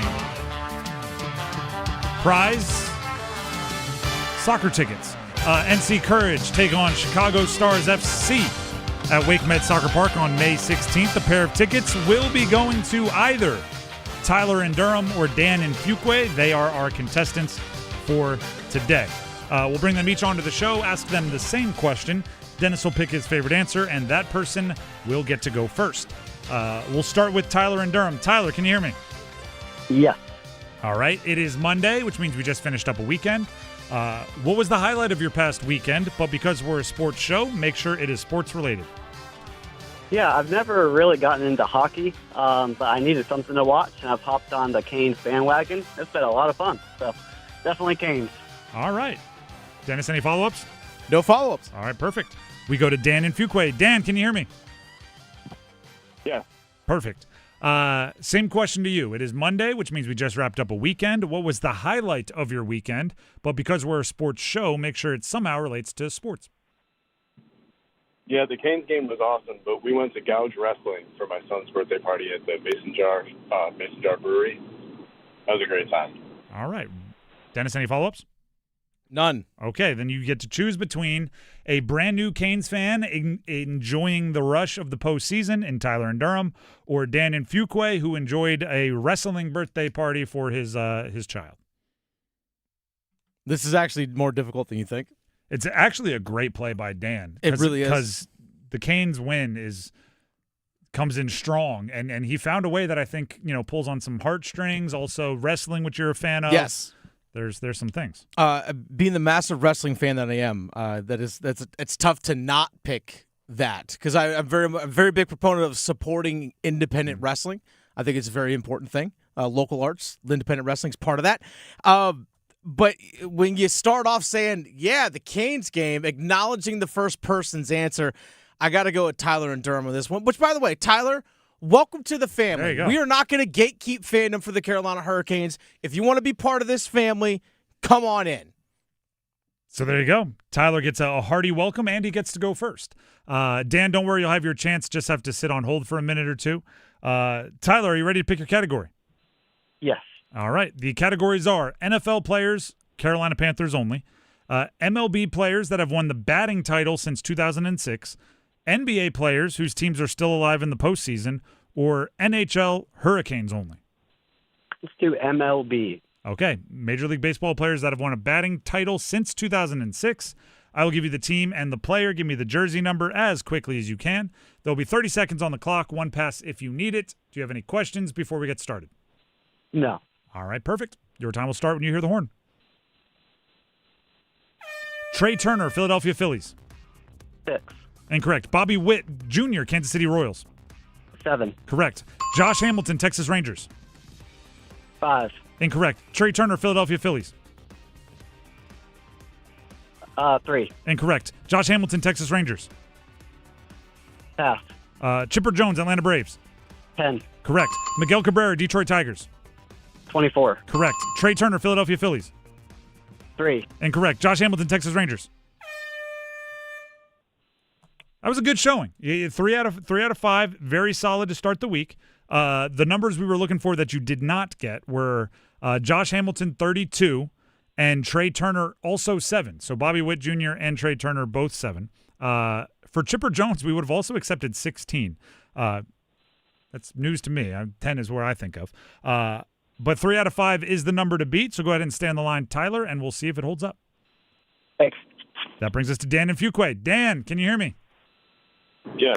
All right. A solid showing by Tyler, but there's still room for you to get the win. The categories remaining for you to choose from are NFL players, Panthers only, NBA players whose teams are still playing in the playoffs, or NHL Hurricanes only. Hurricanes. All right. I'll give you the team and the player. Give me the jersey number as quickly as you can. 30 seconds on the clock, one pass if you need it. I will say the team in this category, even though we know it, just to keep it fair timing-wise with the other categories. And you need at least 4 for the win. Do you have any questions? Nope. All right. Your time will start when you hear the horn. Jalen Chatfield, Carolina Hurricanes. 5. Correct. Nick DeLaurier, Carolina Hurricanes. 44. Correct. Dylan Coughlin, Carolina Hurricanes. 31.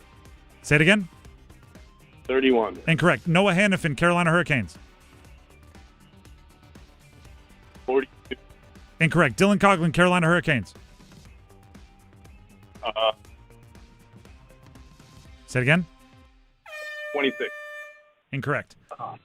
You were breaking up a little bit there. I don't think we missed any correct answers. So you finished with 2 out of 5, which is solid, but not enough for the win. But hopefully you had some fun playing.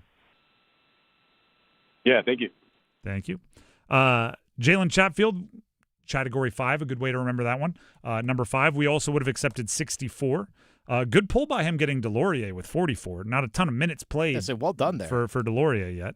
Coughlin 15 is what we were looking for, and Hannafin 5, also 5. But that means the winner is Tyler in Durham. Tyler, congratulations. Thank you. Pair of tickets to see the NC Courage take on the Chicago Stars FC at Wake Med Soccer Park on May 16th. They're yours, so stay on the line, and Dennis will grab the info he needs to make sure you get your prize. All right, thanks. How about that, everybody? That's a nice start. We had a perfect score towards the end of last week. I saw that on Friday. Yeah, which was a fantastic way to kind of end the week. I like a good ramp up, right? And at the beginning of the week, just solid numbers gaming, just good strategy, no huge blunders, nobody's embarrassed, and we just go up from here. So keep it rolling, numbers game contestants for the rest of the week.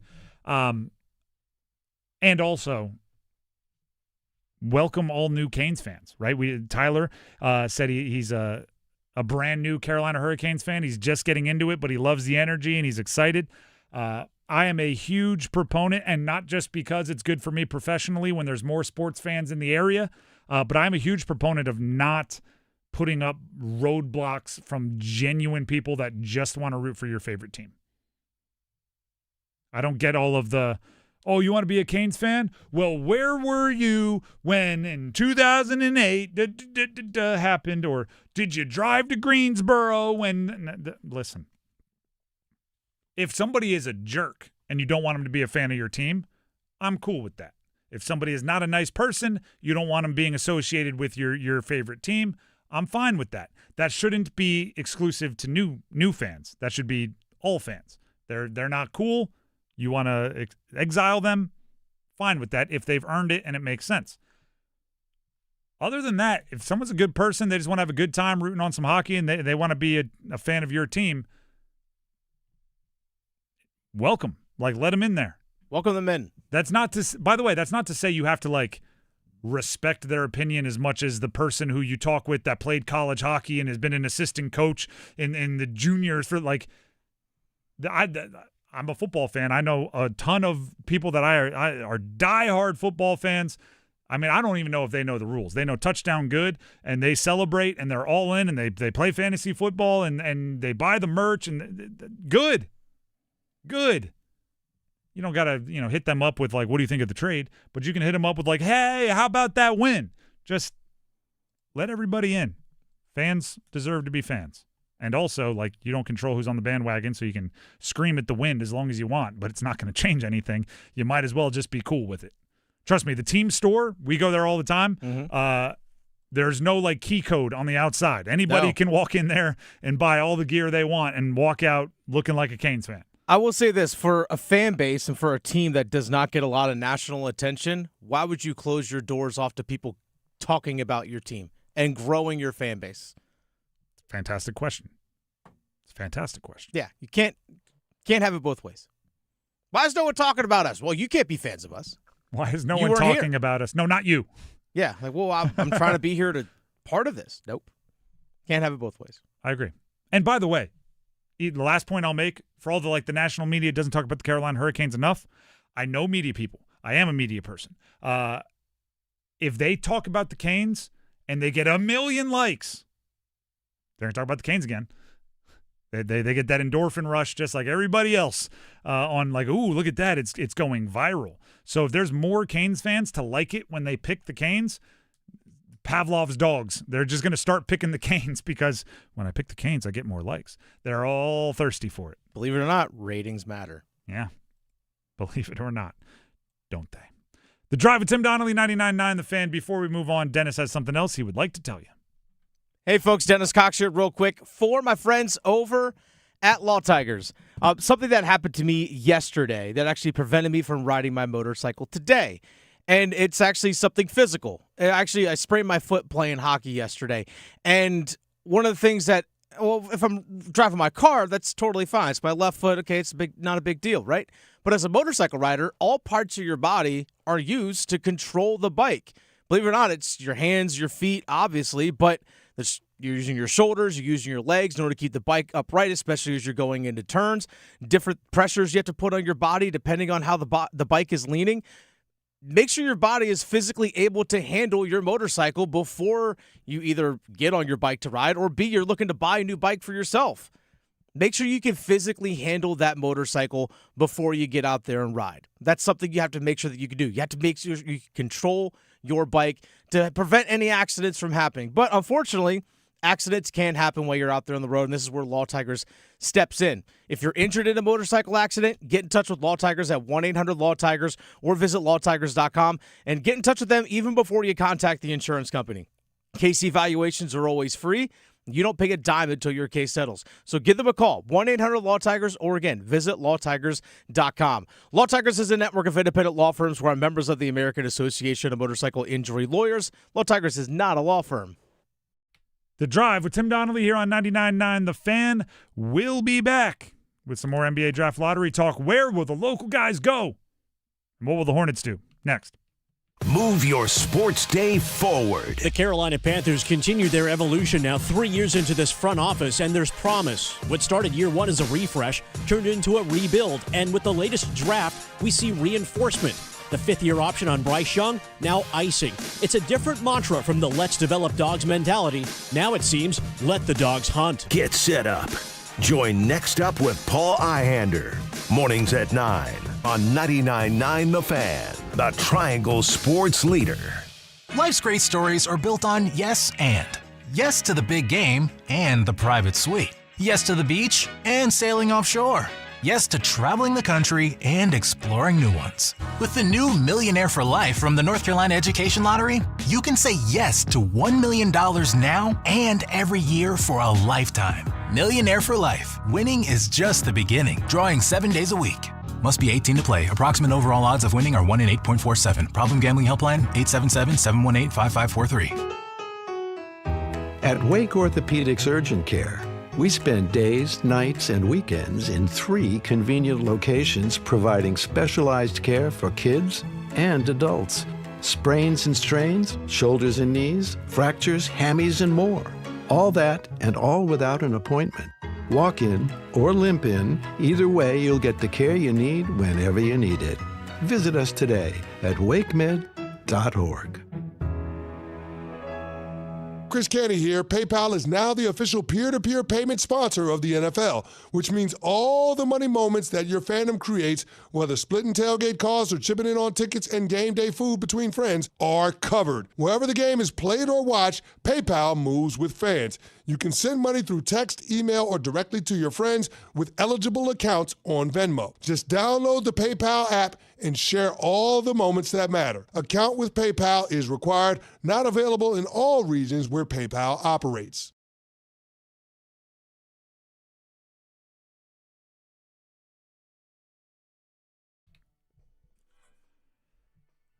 The Drive with Tim Donnelly, 99.9 The Fan.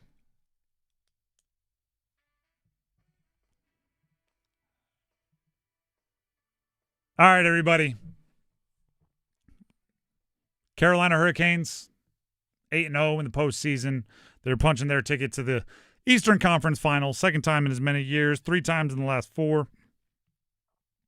There is a certain base level of success that they have managed to set.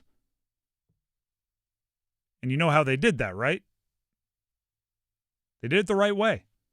They did it the building for the long-term way. They did that by bringing in players that fit their culture, bringing in coaches that fit their culture, and rewarding the ones that are doing things the way they want them done. And yes, are different sports handled differently at a roster-building level? Absolutely. But are there certain truisms that go across all sports? Yes. The Charlotte Hornets have the spark, right? That's what they have right now. This year, something happened with the Charlotte Hornets. And that's why Charles Lee, their coach, got a contract extension last week. And that's why Con Knippel finished second in Rookie of the Year voting. And that's why LaMelo Ball had the best PR year he's had in a long time. People were talking positively about the Charlotte Hornets. And that's why they made it to the play-in rounds and to the doorstep of the actual playoffs. The question now is, how do you take that from that was a good year, to that was a good year, that becomes a good era, that becomes a good foundation that you build off of until, like, you have people talking about the Carolina Hurricanes going to the Eastern Conference Finals like that is nothing to them. There are people that almost use it as a negative. Like, of course they make it to the Eastern Conference Finals. That's what they do. And it's going like, what? It is ridiculously hard to make it to the Eastern Conference Finals. Buffalo is down 2-1 trying to make it to the Eastern Conference Finals to Montreal, and they haven't even been in the postseason in a decade and a half. So the Hornets need to do the exact same thing that the Canes did from a big picture standpoint. You need to figure out which guys, which players fit your culture, do things the way you want them done, and keep those guys and bring in more of them. Which is exciting because the Hornets had this big glow-up year, and also they have 2 first-round picks. And the lottery just took place. They didn't strike the ridiculous goal. I think they had like a 2% chance of it being a top 4 pick. Other than that, it was going to be the 14th. It's the 14th. So they end up with the 14th pick and the 18th picks. Multiple first-rounders. And do you know what this draft is known for? Deep. It is a very, very deep draft. You're going to have the option to draft really good players at 14 and 18. Also, 14 and 18 become more valuable. So if you wanted to trade them to a true rebuilding team and snag the 1 star they have or the disgruntled star they have, you'd have to put more on it depending on which player it is. But That is a possibility as well. I would caution and just say I don't think the Hornets are one piece away from an NBA Finals. I don't. And I don't think that they should go all in because they had their first taste of success. I think they should take a page out of the Carolina Hurricanes and go, all right, which 4 dudes do we think are going to be on this team for 10 years? Because by the end of that 10 years, hopefully we are competing for NBA championships. Hopefully we are to the point where it is not crazy and borderline boring that we make an Eastern Conference Finals. What 4 dudes are going to be around here? And then think about what they need and go get as many different dart throws at bringing in that. Right now it appears as if they need a big guy, like a true post. And I like Kalkbrenner. I think he's a really good defensive big, and he does some efficiency things offensively. I think he's a supplementary big guy. Yeah, he's a guy off the bench. Yeah, and that's okay. You need that. Absolutely. You make a lot of money in the NBA being that guy. Moussa Diabate is a really good dude, but I think he's better as the second tallest guy on the floor for you. And then perhaps even another guy off the bench. 14 and 18, I think, have a lot of possibilities for the Hornets this year. I know ESPN did an updated mock draft after the lottery was set. They actually had Ade Mara, that big man from Michigan, going to the Hornets at 14. Which, by the way, he might, like, if you draft him 18, he might be taking a pay cut. Yeah. But he's super good and super talented, and let Dusty May, like, heck, you want to let Dusty May do your pre-draft evals, right? I'm talking about the Michigan coach, because that's basically what he does. He just hits the transfer portal and pays guys to show up, and he did it again this year. Yeah, you want to take that cosign and go, Dusty May identified him, we'll just go ahead and sign him. That works. That absolutely works. So my point is, I think you have the blueprint. You just have to have the patience. Con Knippel was great. Con Knippel is great. You drafted him 4th, right? And I think he should have been the Rookie of the Year. That's a question for another day. But the thing that you don't want to let the Con Knippel pick do is make you impatient. I think it should make you more patient. How old is Con Knippel? He's not 21 yet, is he? No, he's 20 years old. Okay, perfect. The on-ramp is long. Brandon Miller, still young. LaMelo Ball, still young. Like, get the right guys there and have them be cheap at this point in their careers and let them grow together. Knippel will turn 21 on August 3rd. Goodness, he's young. Yeah, he's a child. Did you see that? He was on some podcast. There's a player for the Magic. I don't even know his name. Like a role player who I guess played at Marquette, but he's only in the NBA. Like, it's like his 3rd or 4th year. Mm-hmm. And Con told the story of, I went up to him and said, hey, man, I used to watch you as a kid. And meaning, like, when Con was a kid, he looked up to him. And the guy looked at him and said, no, you didn't. And he was like, no, you went to Marquette. I'm from Milwaukee. And then he was like, oh, okay, that makes sense. He thought he was just blowing smoke, going up to him and being like, hey, I watched you growing up, like, to everybody. But it's like Con Knippel. My point is, you hit on one. Heck, if you think you hit on Brandon Miller, you hit on 2, very close together. Those can be your cornerstones. 14, 15 is a great place to find some guys that you can put around them. And heck, even if you miss on one, if you're just adding 1 starter a year, that can go a long way in the NBA. As flashy, I mean, Bam Adebayo would be really fun to bring him home. From North Carolina. Would be. Scored 83 points in a game this year. Giannis Antetokounmpo would break Twitter. Yes, he would. Zion, bring him back to North Carolina, another Duke guy, would break Twitter. But I think that's impatient. I don't think that's the right way to think about it. I think the right way to think about it is to just one brick at a time, one stone at a time, one step at a time, build it until you're not building it for a year to go win. You're building it for a decade to go win. I think that's the best thing the Canes did, by the way, early on. They didn't take that first arrival to the postseason or that first arrival in the Eastern Conference Finals and go, perfect, all in. Let's buy a bunch of 35-year-old vets and capitalize on our moment. They went, no, let's keep building this the right way. Keep letting it grow, keep letting it grow, keep letting it grow until now. You know, they're easily the most experienced team. They're 8-0 going into the Eastern Conference Finals with a really good shot at something bigger. As far as the top for Caleb Wilson and Cam Boozer out of obviously Caleb Wilson, UNC, Cam Boozer out of Duke.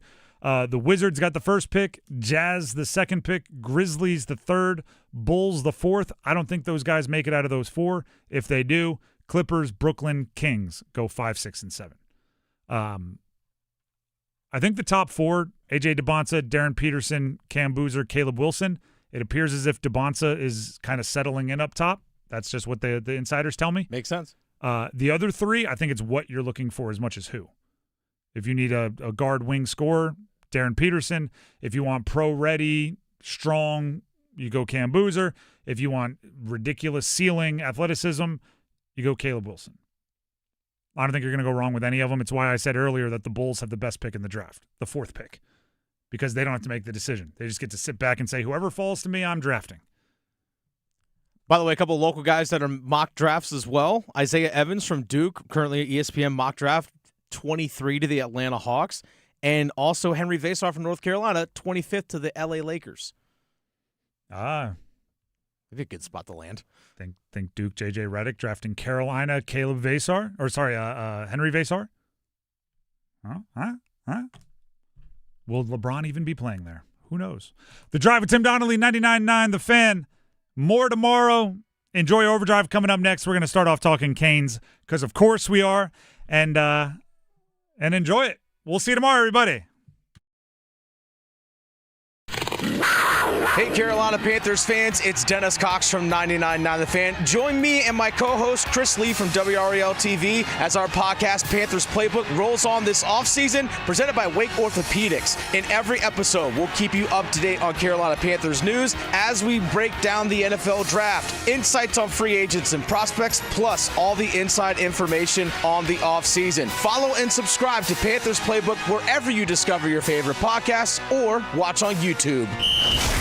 Soundstation and Security, your automotive and audio experts. Car audio, car video, home theater, wheels and tires, and so much more. Plus, did you know Soundstation and Security offers full service for your vehicle? Alignments, inspection, oil changes, window tinting, and custom exhaust. And with a variety of financing options, Soundstation and Security can help you get what you need today. 2 locations, downtown Smithfield and on Glenwood Avenue in Raleigh. Soundstation and Security. Visit myhotsound.com. Is your heating and air system ready for the warmer weather? Call Newcomb & Company to ensure your system is running at peak performance. As a Comfort Contract customer, you'll get priority service and a 15% discount on all HVAC and plumbing service calls and repairs. Newcomb & Company, your Carrier factory authorized dealer, has proudly served our community for more than 70 years, delivering reliable comfort and peace of mind. Call 919-862-3000 or visit newcombandcompany.com.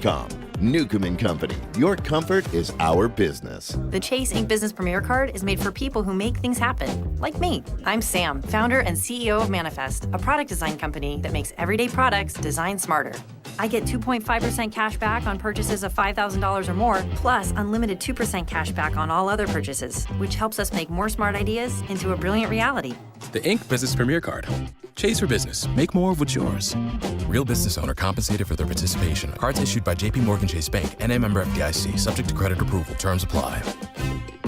Smalls here. What if you could enjoy the flavor of a cocktail without the alcohol? Meet RK Zero Proof, a pioneer in the alcohol-free spirits category that delivers bold taste and a warming sensation, but with 0 alcohol, 0 sugar, 0 carbs, and 0 calories. So you can celebrate with friends, unwind after a long day, and wake up tomorrow feeling great. It's all the ritual of a drink without the regret. Discover RK at rkbeverages.com. That's ARKAY beverages.com. RK, the spirit without the alcohol. Jake from State Farm. I just beat my run in PR, so I'm celebrating with the Banana Bonanza smoothie. Hey, and you can keep celebrating when you create an affordable price just for you by bundling your home and auto with the State Farm Personal Price Plan. Go bananas. I will. Hey, make it a large. Bundling, just another way to save with the Personal Price Plan. Like a good neighbor, State Farm is there. Prices are based on rating plans that vary by state. Coverage options are selected by the customer. Availability, amount of discounts and savings, and eligibility vary by state. I'm attorney Brian Ritchie. Getting hurt in a car wreck comes with all kinds of stress and frustration. But when you call me, I'll be on top of all of it. So all you need to worry about is getting better. If you've been injured in a car wreck, I'm on top of it. Contact us at ritchielaw.com. Broadcasting live from the Eagle Leasing Storage Studio. WCMC HD1 Holly Springs. 99.9 The Fan. The Triangle Sports Leader.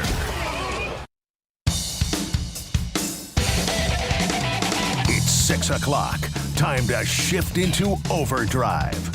All highlights, no filler. As we run it back from the drive with Tim Donnelly. Sweep. Ottawa 4 up, 4 down. Flyers 4 up, 4 down. No matter what they tried, no matter the different kinds of games, no matter how many games were close, the Canes were always there to make one more play. The Canes were always there to make one more play. And that's all it took in some of these games. And a lot of these games. And you can miss me with the East is easy. You can miss me with the cakewalk to the Eastern Conference Finals. They did something that has never, ever been done. Swept 2 7-game series on the way to the Eastern Conference or Western Conference Finals. Tell me nobody else ever had what you would consider a cakewalk?